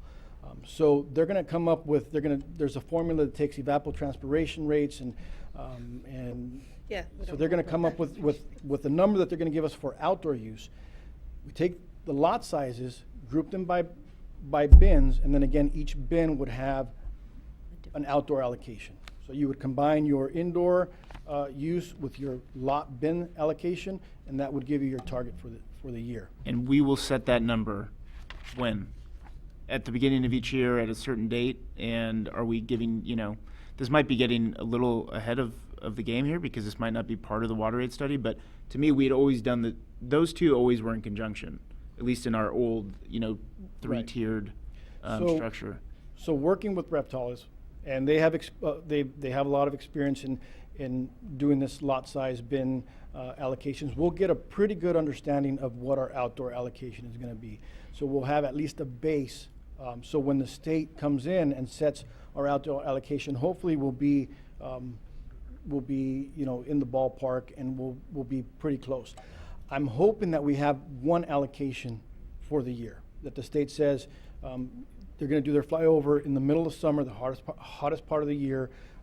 Based on that, this is what your allocation is going to be, and then we can use that information to set a target outdoor allocation for the community for the rest of the year. Yeah, that's not that straightforward. I want to try to explain it easier. I've spent so much time, and I feel like I understand just a portion of this. When I get that question, how we explain it to people is since the founding of Sierra Madre, we were sustainable on our own groundwater until recently. Then we had to import. So right now, Tier 1, where we can tell everyone, is what our groundwater is. And right now, what the state's mandating is 150 gallons per day per house. If we go above 500 feet, it's 275 gallons per day per house. And what we say is that's your allocation to be sustainable in Sierra Madre. If we go outside of that, you make us import water to provide your water service. We're looking at charges between $500,000 and $800,000 to purchase that water, not including the cost to treat it, to pump it. So the second tier, after you use more than 150 gallons per day per house, is going to be more expensive. Go ahead and use it, water your lawn with it, but you're making a choice to pay more because it's not a sustainable closed system anymore. So I get that. That's actually straightforward. problem is that everyone will still have a target. Like, everyone's going to have their own individualized target. And my question is, how are we setting those targets? I don't care what the state, because to me, there are two separate questions. What the state is imposing on the city as a whole shouldn't necessarily drive the individual water budgets for each household. My question is the latter. How are we establishing those household water budgets? Because my household and Mr. Capocha's and Ms. Arizmendi's are all going to be different. And my question is, how are we setting those? Is the math right? 55 gallons per gallons person per day. per person. So that's it. That's it. 55 gallons per person per day will be your indoor allocation. Then we'll take the lot sizes and group those, and then each group of lot size will have an outdoor allocation. Okay. And we do that once a year. And we do that. According to how they tell us, right? Right. We don't No. know the rules yet. We'll have our allocations in our bins. So then what happens if the state says you need to cut back this year by 10%, then that's when we can impose penalties to help to encourage residents to reduce by 10%. So in reality, though, the rate study is not really to set the rates. It's more to allow us to how we're going to allocate that, right? Well, it will set the rates because it's going to take the cost Yeah. of each source of water. But it's going to give us information as far as per household, how much we're going to allow that household. The state is going to determine that. Well, no, the state's going to determine per person, Right. right? Right. So we're going to determine how many people are in that house. I think where it breaks down a little bit is the state has said, okay, here's the game. We're going to tell you the rules next year, maybe. So we're setting our water rate model, and we're trying to overlay to the best information we have of what we think the state is going to tell us to do. And we can't really do the study until we get that outdoor allocation, right? Right. Or from the state. We are doing that. That's the Oh, I thought he said we should delay they said not to bring in any consultants until Well, we get the that was one of formula. the recommendations that the state said, not to try to come up with a fixed, this is going to be our outdoor allocation, because they're not sure exactly what model they're going to use to determine it. But just to be clear, we're making it simple, That is our goal. Clearly. That is our goal. The curveball is the state. Those are things that are out of our control. I understand that. The elements that we can control, we feel like we have a really firm grasp on it, and we can explain them, and they're easy to explain. But once the state gets involved in 55 gallons per person per day, and irrigable land mass, and industrial institutional use and water loss, that just it complicates things a little bit. But we're confident that Raftalis has the experience to deal with these, and we'll be able to still present a good rate model. So the idea is not to raise the rates, right? Because The idea is not to raise revenue, yes. Okay, not to raise revenue. Okay, thank you. Okay, so if we don't have any other questions here at council, I'd like to open this up for public comment, please. I heard a lot of whispering back there. You don't want to come forth and It's crystal Sure. clear. Okay, looking as there are no comments from the public, bring this back for discussion to the council. I'll just say again, I like it, and I just want to emphasize that I see those two aspects totally separate. We can go ahead with our rate study. When the state issues the rules, then we'll implement those rules. It has nothing to do with the rates. So I really like the plan. I think once people get used to it, and we do a little more outreach to explain it, I think they're going to see it as really simple compared to what we have today. And again, with 2 tiers instead of 1, and the tiers are based on the cost of the water, whoa, that's really easy to understand. I mean, the way to explain the tiers now, you have to break out the rate study and go through a lot of technical stuff. And it's, this is really much easier to understand. So I think it's great. Let me add to that. I agree with you. The kind of informal survey I've taken over the last, month or so since we've been talking about this, some of the most common objections to our current policy are that Big Brother is imposing fines on me when I want to use water. I will pay for it. Just charge me what it costs. I've had a number of people tell me that they don't mind paying more, they just don't want to be told this is how much I can use and I'm gonna be charged a fine over that. They're being told they're bad people because they've got big properties and need to keep them irrigated. But it also accomplishes the conservation objective because there are lots of people who will look at these second-tier rates and start economizing and start conserving. So I've kind of bounced this off people. I had maybe a dozen so people I've talked to kind of indiscriminately over the last month, and only one person had any real qualms about it. Most of them thought that it was kind of market-oriented. That is, hey, look, if I choose to use the water, I can do it, but I know with my eyes open going in that it's going to cost me more money. And I feel like that's a model that will gain support here in town. I look forward to going through the process because I think, there's a lot, this is a good framework, but there's a lot here in terms of the detail, so. I'm in favor of anything that is easier to explain to our residents because it's really just way too difficult. And the water bill is, for me, just too difficult to read myself. So I would like something very clear. Well, it seems the direction makes sense. I mean, I do still have questions about what it's going to mean once the state issues whatever directive they're going to issue, but I don't think it should preclude us from stopping and moving forward. So I'm definitely in support of this. So if someone would like to give a first motion. Do you need anything, or Oh. is it? No. Just direction. Sorry, Direction? Direction. Sorry.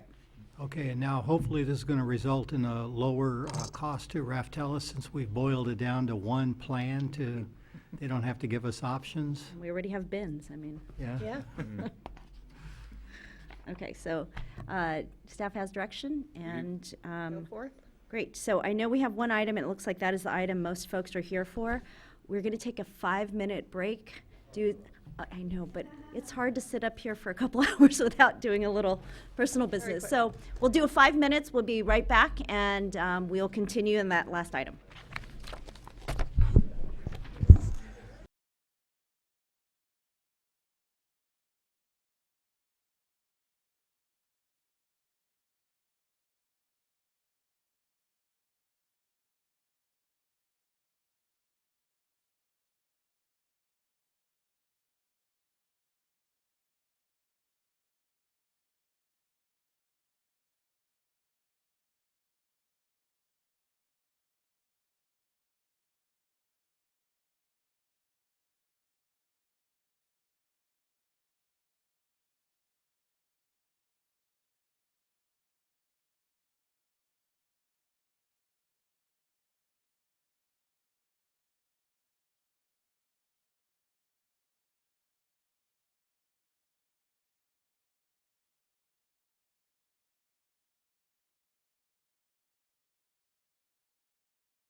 If we can have everyone seated, please, we're going to go ahead and continue with our last item.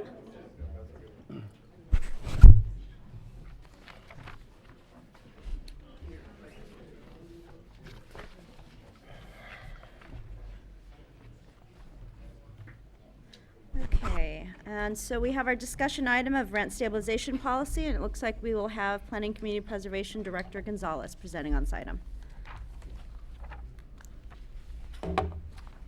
Thank you, Mayor, members of council. This evening's discussion is regarding a rent control or rate stabilization policy, and again, it is for information purposes only. According to the California rent control or rent stabilization, essentially that means it's a collection of laws that restricts rents a landlord can charge and also limits the reasons for eviction. The goal of a rent stabilization policy is to provide access to affordable housing and to protect the renter from unfair rental practices.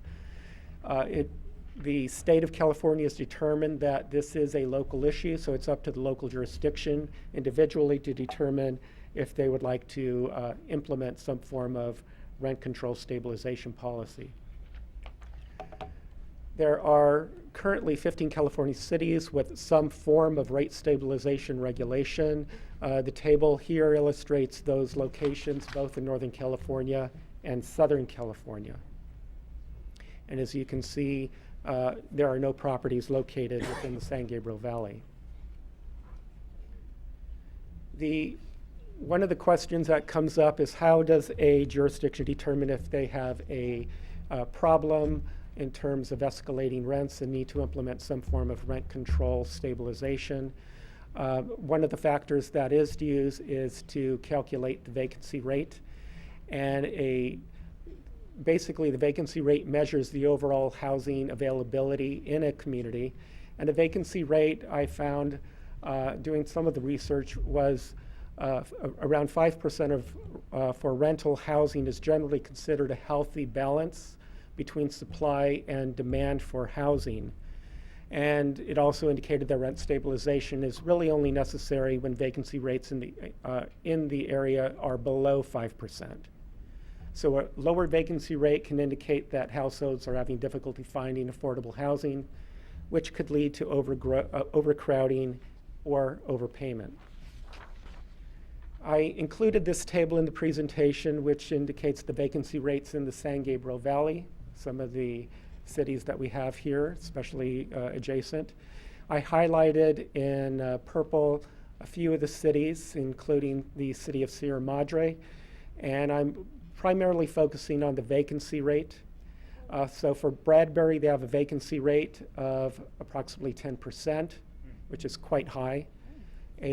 Duarte has a vacancy rate of 2.9%. That also indicates, again, like the city of San Marino at a vacancy rate of 2.7%, that there is not a balance between access of housing in terms of supply and demand. If we look at the vacancy rate of 6.4% for Sierra Madre, it's around the 5% calculation for vacancy rate that still says that we have a healthy balance between supply and demand for housing. Yes. Sorry, just really quickly, do you know what, I know this was pulled from the Department of Finance, but what's the 2 to 4 units and the 5+ units? The numbers in there for Sierra Madre, the 337,904, that's not the number of units that are vacant, right? That's just the total? No, that's the total number of units that we have in that category of 2 to 4 units. Got it, okay. The pie chart here illustrates the distribution of housing between owner-occupied in blue and renter-occupied dwelling units in green. Owner-occupied dwelling units account for approximately 61.4% of the total, and renter-occupied units account for approximately 38.6%. The small remainder in orange illustrates housing units that are unoccupied. There are some communities, such as the city of Glendale, which actually they have a reverse condition with greater renter housing than owner-occupied housing. Also, part of my research, I was looking at a number of articles that illustrated both the pros and the cons of rent stabilization. I'm not going to go through all of these. I highlighted a few, but some of the pros indicate that it protects affordable units, housing units, and which benefit the young, middle income, and elderly.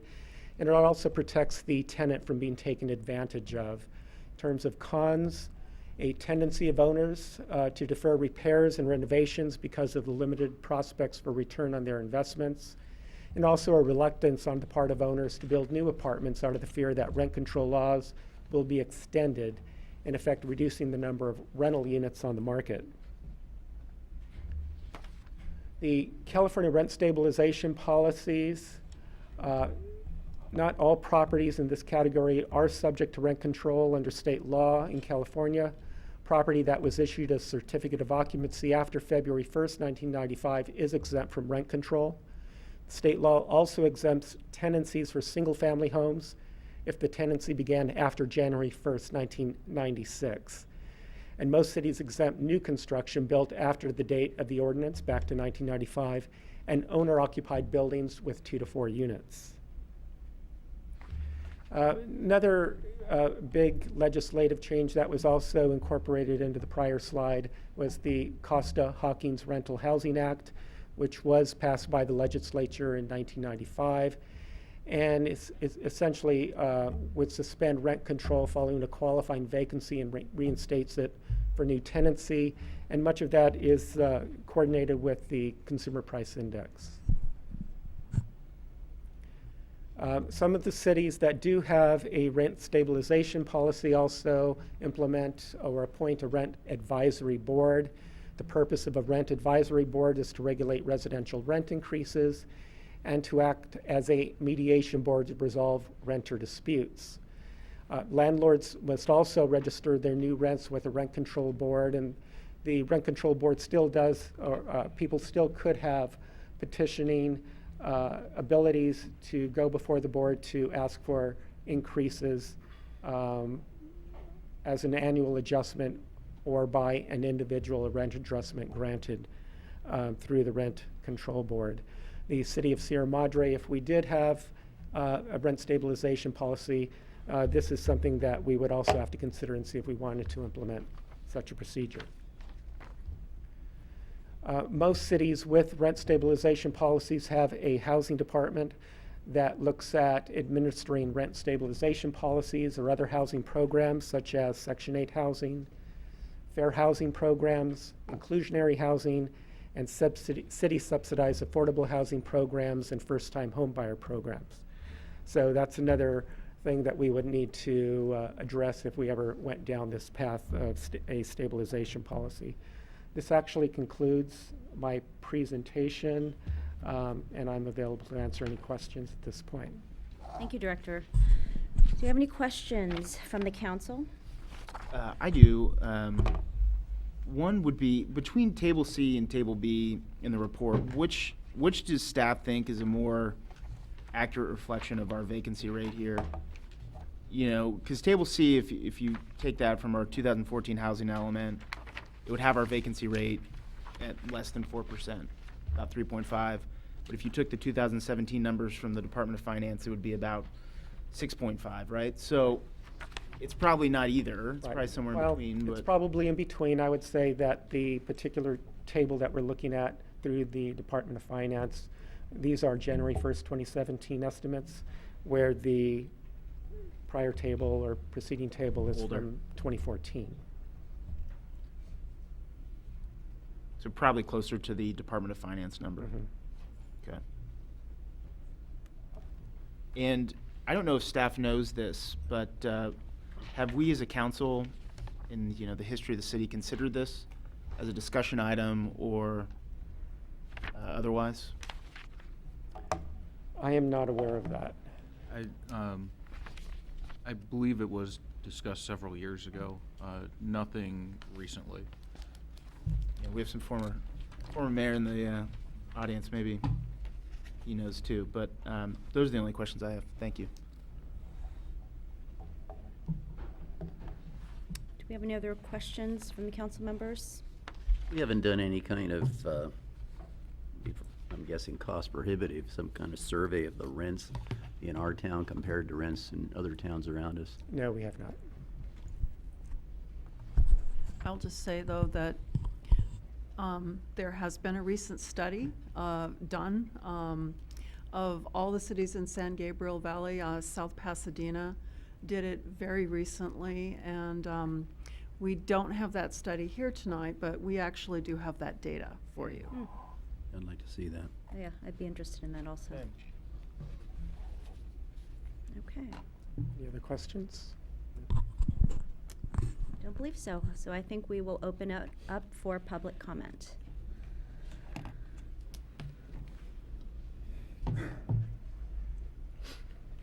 Hi, my name is Brian Bratton. I live at 646 West Sierra Madre Boulevard. I'm a resident, obviously, and a homeowner. I don't own any rental properties. I don't have any interest in any rental properties. I am a graduate of the Sauder School of Business, University of British Columbia, in real estate economics.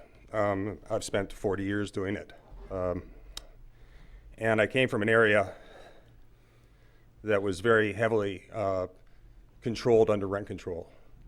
And you don't have to look to a study perhaps in South Pasadena.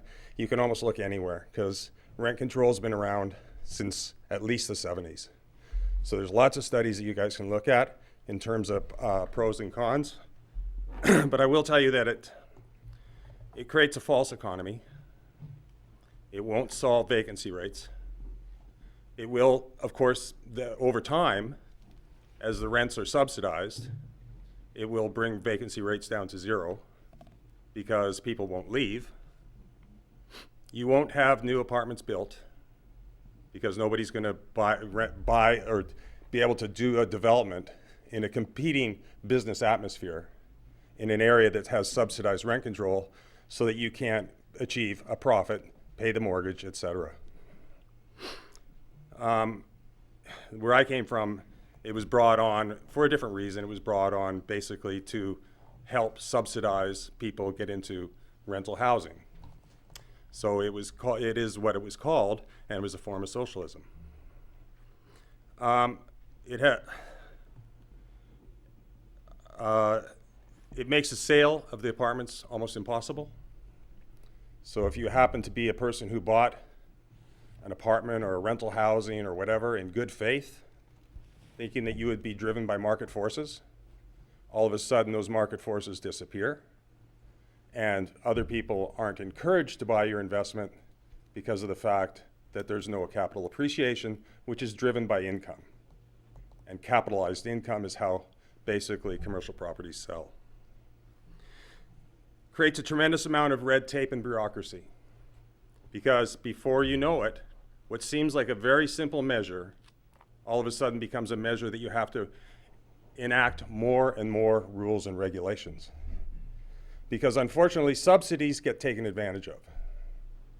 And they get taken advantage of, and what's happened in other cities is basically, over time, everything, of course, real estate tends to always go up. It has peaks and valleys. But over time, the person realizes they have a great rental advantage in terms of anywhere else in the marketplace. Once you go outside of that area, and especially, this is a very small enclave. It's not Los Angeles. So you have an advantage, and before you know it, you're passing it down to your brother, your sister, your best friends, and then even if you're even a little bit more devious than that, you start taking key money. And pretty soon those things, and it used to be, as a matter of fact, I think there was a joke about it in the Seinfeld episodes of the early 90s about the rent control situations in New York. Mr. Batten, I apologize, but there is a 3-minute limit. So. And I'm good then, because all I'll just tell you is there's lots of research out there for you to look at, and I encourage you to do that. Great, thank you so much. And again, for future commenters, there's a 3-minute time limit. Hi, Carol Canterbury. I'm at 46 Victoria Lane. I've been selling real estate here since 1998. And I can tell you that our rentals compared to all the cities, and I usually go anywhere from Glendora all the way through Silver Lake, I'll go down to Long Beach, we are very, very comparable to other cities. There's nothing outrageous, and I can tell you right now, most of the people behind me, I harass regularly asking for rentals. And the reason why there are not that many rentals, especially these people behind me, they keep a low rent, they take care of their properties, and nobody wants to leave. So I don't know where this rent control is coming from, but I do know that more and more, there's a couple of buildings in town right now that are going Section 8, and you can already tell from around the areas what is going on, and you can probably tell by the police reports. And it's not just something random, and maybe the parents or whoever is renting it, they're totally fine. It's who's coming home for dinner or dessert or breakfast, and they're bringing in all the cockroaches with them. So it's a known fact. So I really, really think this is like a horrible idea. We're not outrageous. I can give you all the rents, and I know also for a fact that a lot of times in the multiple listing service that we all use, realtors, lately have not been using realtors in the computer.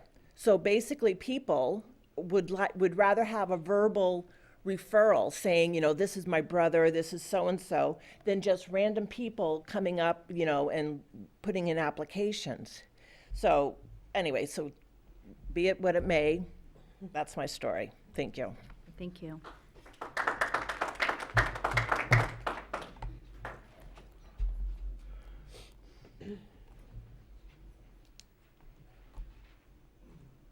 Good evening, Mayor, Council members. I'm Jim Mascio. I am not a resident of Sierra Madre. I'm a resident of Pasadena, but I do sit as a board of director for the LA County Boards of Real Estate. I'm also on the board of the Arcadia Association of Realtors. If rent control is to be considered, I strongly encourage you to consider the flaws that go along that have been studied time and time again from cities of San Francisco, Santa Monica, Cambridge, Massachusetts. The flaws that keep occurring over and over are it leads to the decline of housing quality. Property owners have to be able to afford to maintain their properties. It discourages good people from becoming landlords. It tends to increase prices in the very neighborhood it is meant to help. It's regressive and causes desperate impact. It increases the tax burden of single-family owners. We have a housing crisis in Southern California, but it's not necessarily a rent crisis. So I do strongly encourage you to consider the flaws. Thank you. Thank you.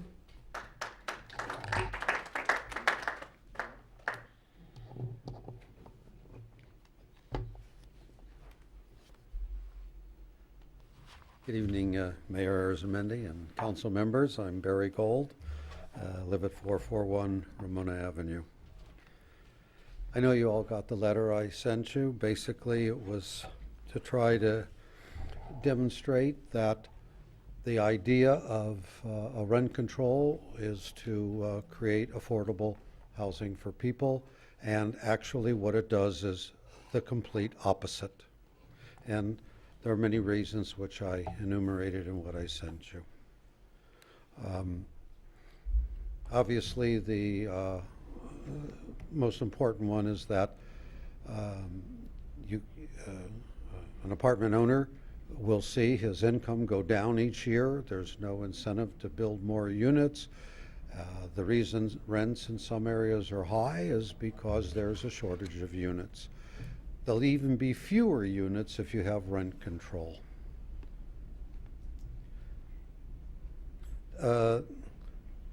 The California State University at Sacramento, along with the Sacramento Regional Research Institute, recently examined the effects of rent control in 2 cities over 20 years.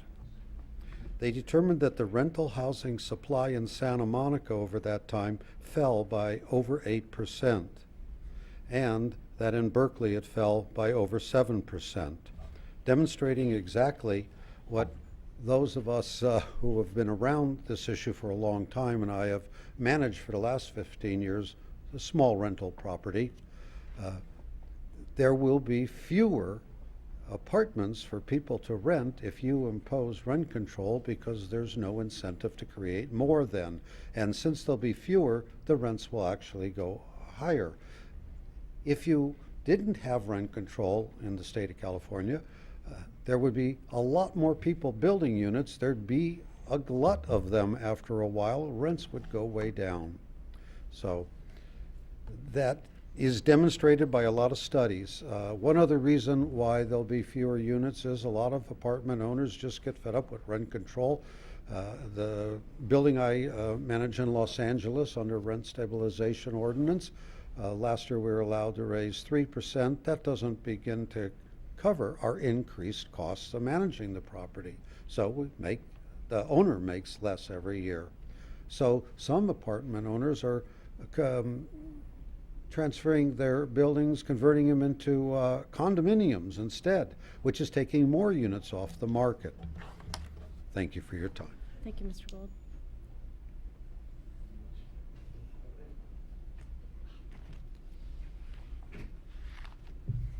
Evening, City Council, staff. My name is Paul Copeland, 130 East Montecito. I've been a landlord in town for a number of decades, and I know a number of these landlords behind me, and I can tell you they've been providing affordable housing to the folks here for decades. The lady here, I think you're the assistant city manager, is City Attorney. City Attorney. City Attorney. Okay, she said she had the rents from surrounding cities. I've never been, I just asked some of the folks here if they've ever been contacted. Please contact me. I will give you what my rents are per unit, and you'll find out some of them are $1,000 a month below what the going rates are. So please contact me, contact the rest of these landlords who've been landlords for decades. Okay, I've got 100 things in my head and a whole bunch of notes, but more than happy to talk to anybody one-on-one. Thank you. Thank you. And the city attorney just clarified that it's a report on median. Right, it's the median rent for, Let's yeah. do specific rents, okay? And then that way we won't do median, we'll do. Don't have specific. It's just a report that she has, so we just asked for the information. So we can, if it's public, we can share that.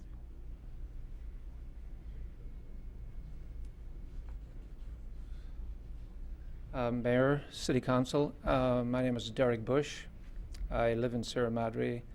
I've lived in Sierra Madre since 1983. I'm a landlord and also I'm a builder.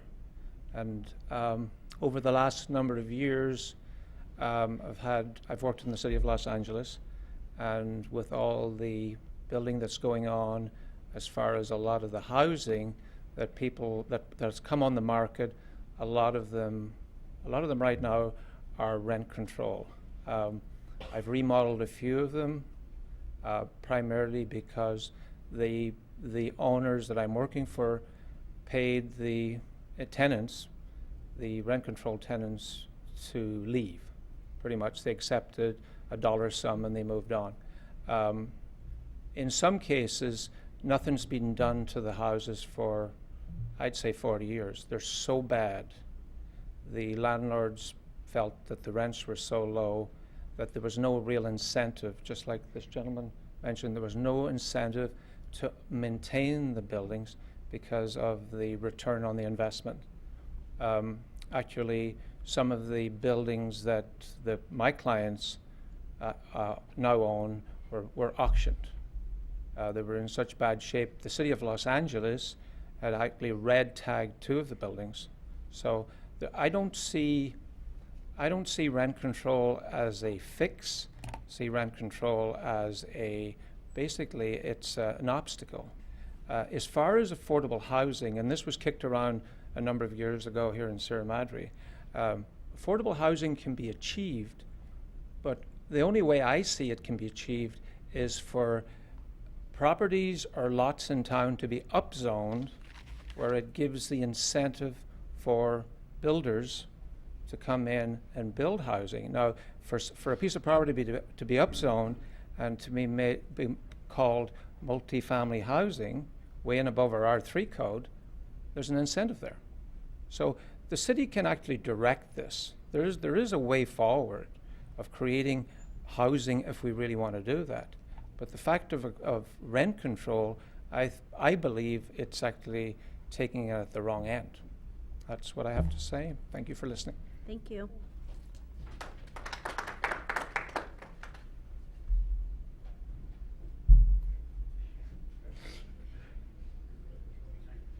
Charlie Kissinger, 677 Brookside Lane, Sierra Madre.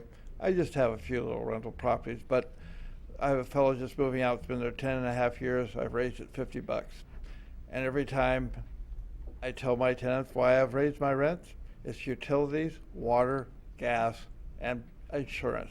That's the only reason I've ever raised my rents. And you know how high our water rates have gone lately. So I've been still keeping it below that. So anyway, I think it's not a good idea at all. Thank you.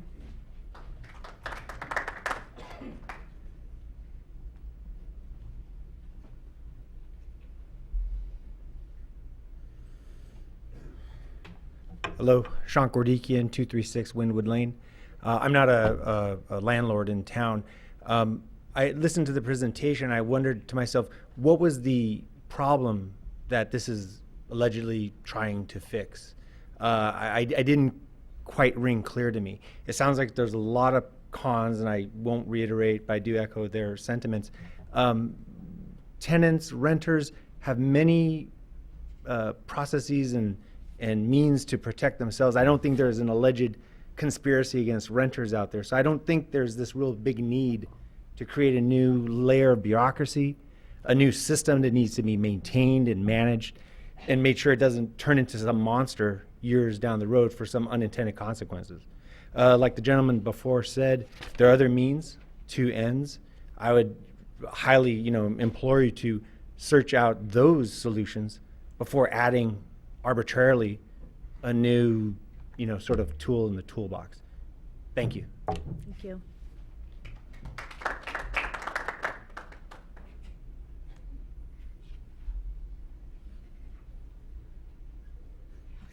Good evening. I'm Sally Follett. I'm a resident of Sierra Madre at 335 Santa Anita Court.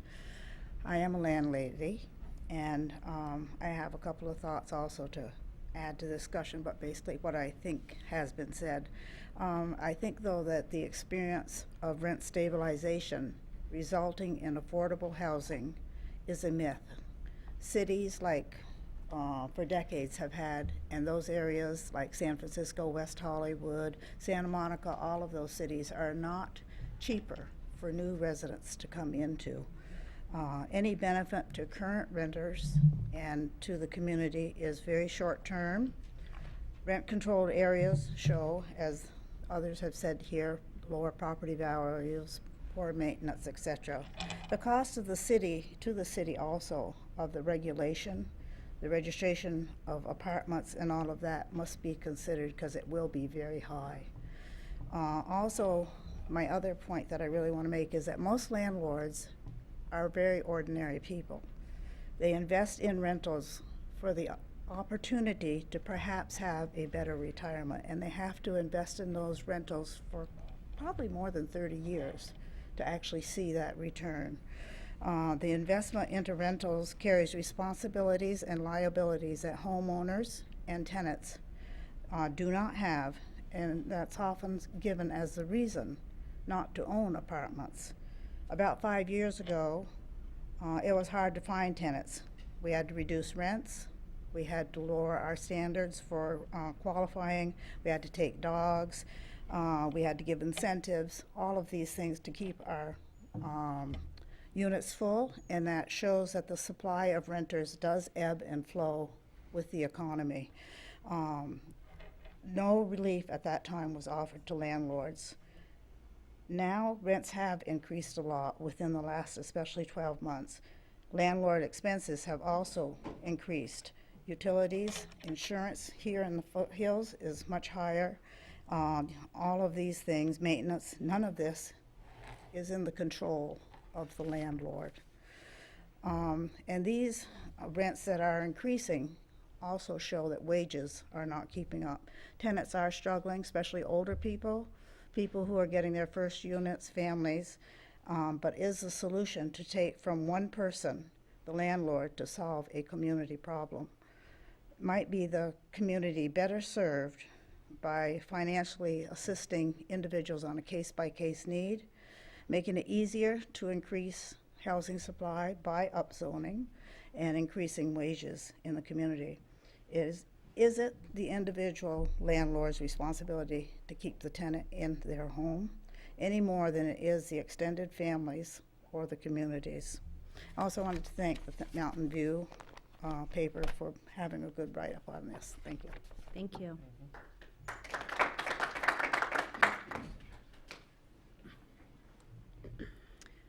Okay, do we have any other public comment?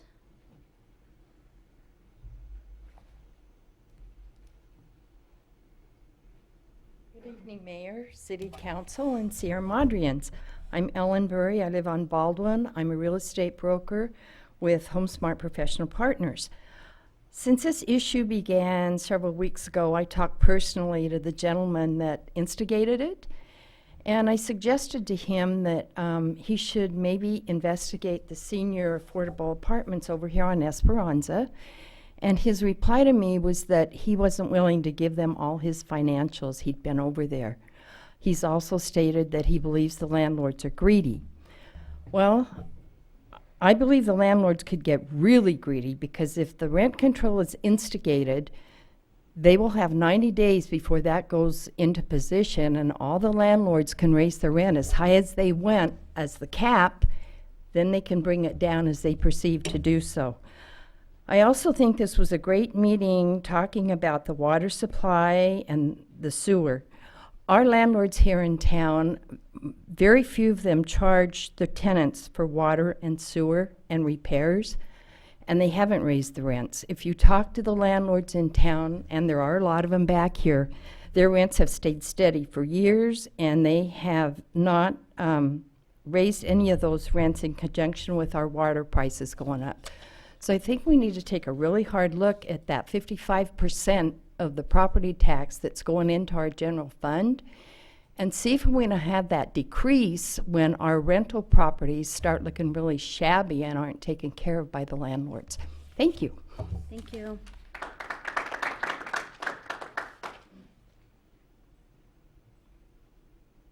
Okay, it looks like I will be closing public comment and bring it back to council, either for discussion and or for receive and file. I actually would like to know what prompted this agenda item. Yeah, so, and I was just about to do that. So we were all contacted by, I think it was the same resident, by email. There was two of them who sent us some information saying that rents were out of control, and this was a problem in Sierra Madre. And I asked to agendize this item and actually see if this was a huge issue in Sierra Madre, and to do what we just did. And you know, one, there's no better way to get folks who never come to city council meetings than to set this item for discussion. Two, the looks on your faces, I mean, it's pure fear of the landlords. And I want you to know that this was a discussion item. We didn't have, at least I didn't have any intention of going either way. Just, we wanted to see if there was an issue to actually address. So that's how it came before us tonight. I can just summarize my comments really quickly, which is, to me, it doesn't seem like there's a problem. I mean, I think we had a full public hearing. It was in the Mountain Views News. You know, there's obviously always concerns that, especially our seniors, are getting run out of their apartments by increased rents, and I think a lot of cities are dealing with that. I personally have not been approached by any seniors telling me that they are facing that problem, that, you know, they're living somewhere and the landlord is increasing their rents to such an extent that they no longer can live there. And also our youth, you know, I think that you're always worried that when kids who grew up here and live here are somehow being forced out because they can't afford the rents. It just doesn't seem to be happening, at least on my anecdotal level, and tonight, I think we heard a lot from the landlords, and thank you for coming, or at least those that have some sort of economic background or some background in the issue, and I think that was all very helpful. So I think to me, this was a helpful exercise to make me at least somewhat assured that I don't really see a big problem here, and if I did see a problem, I'm not sure that rent stabilization or rent control would be the right solution, but I think it's a good receive and file, in my view. Again, I might just agendize this every month to get Billy Sullivan into the city council chambers, but I wanted to really know whether the city had ever addressed this, and I don't know if we ever have, but you know, they always call this the Beverly Hills of the foothills, and you know, Beverly Hills did it for some reason, so it can't all be that bad. But I think that just doesn't seem like there's really anything to do at this point. But thank you for why we put this on the agenda. And obviously this came from residents, and I am supportive that we did the due diligence. Obviously, from what I could tell from our staff and from the people that attended tonight, I don't see this as a problem, and happy to receive and file. Well, I just, you know, I'm glad to hear from some of you that you are keeping the rents low for people because, you know, on the other hand, I mean, I don't think the problem that is out there can be fixed with rent control, but there is a serious problem in the San Gabriel Valley, not here in Sierra Madre, but homeless rates in the San Gabriel Valley are up like 36% over last year. And according to a report from the San Gabriel Valley Council of Governments, the main reason for that is because of the two factors, stagnant wages and increasing rents.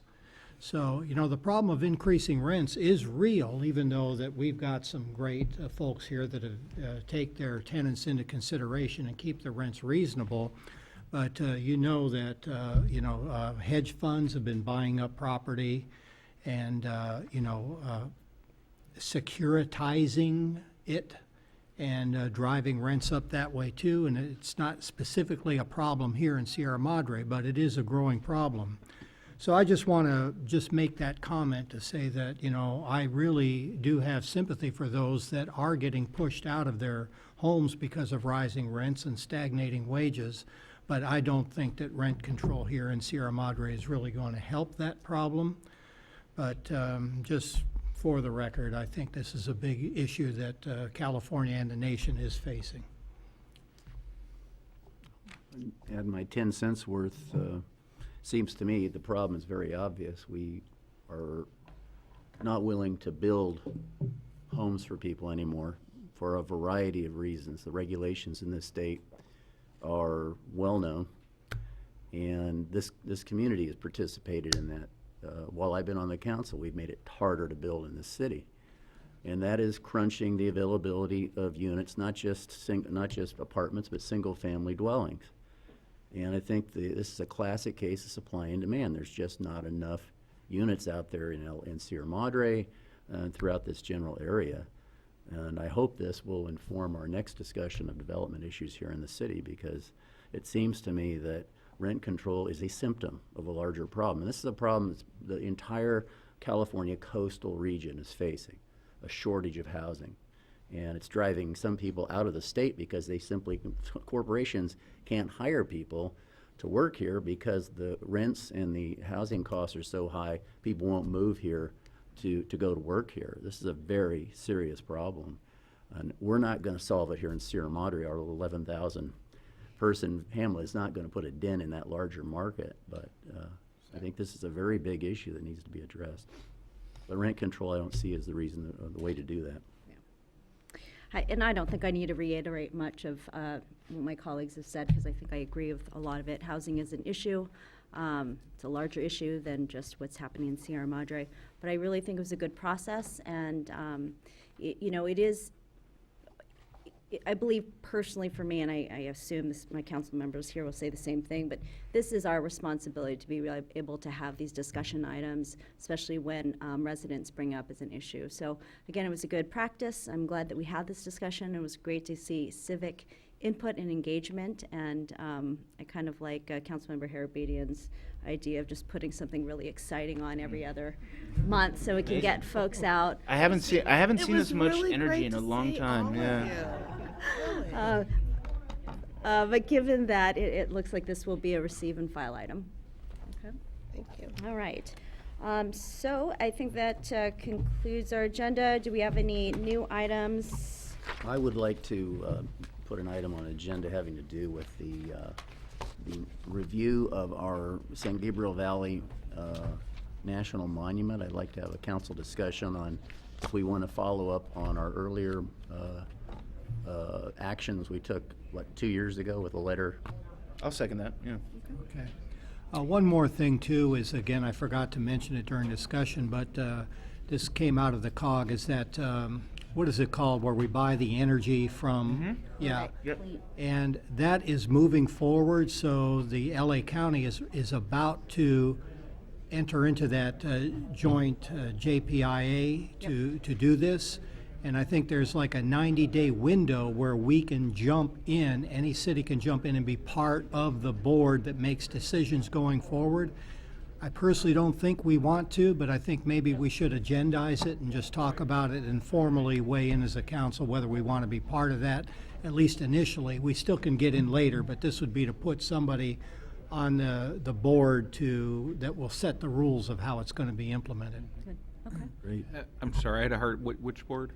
It's the, what is it Oh, called? It's the energy. The government's the It's in the- COG's establishing in conjunction with other.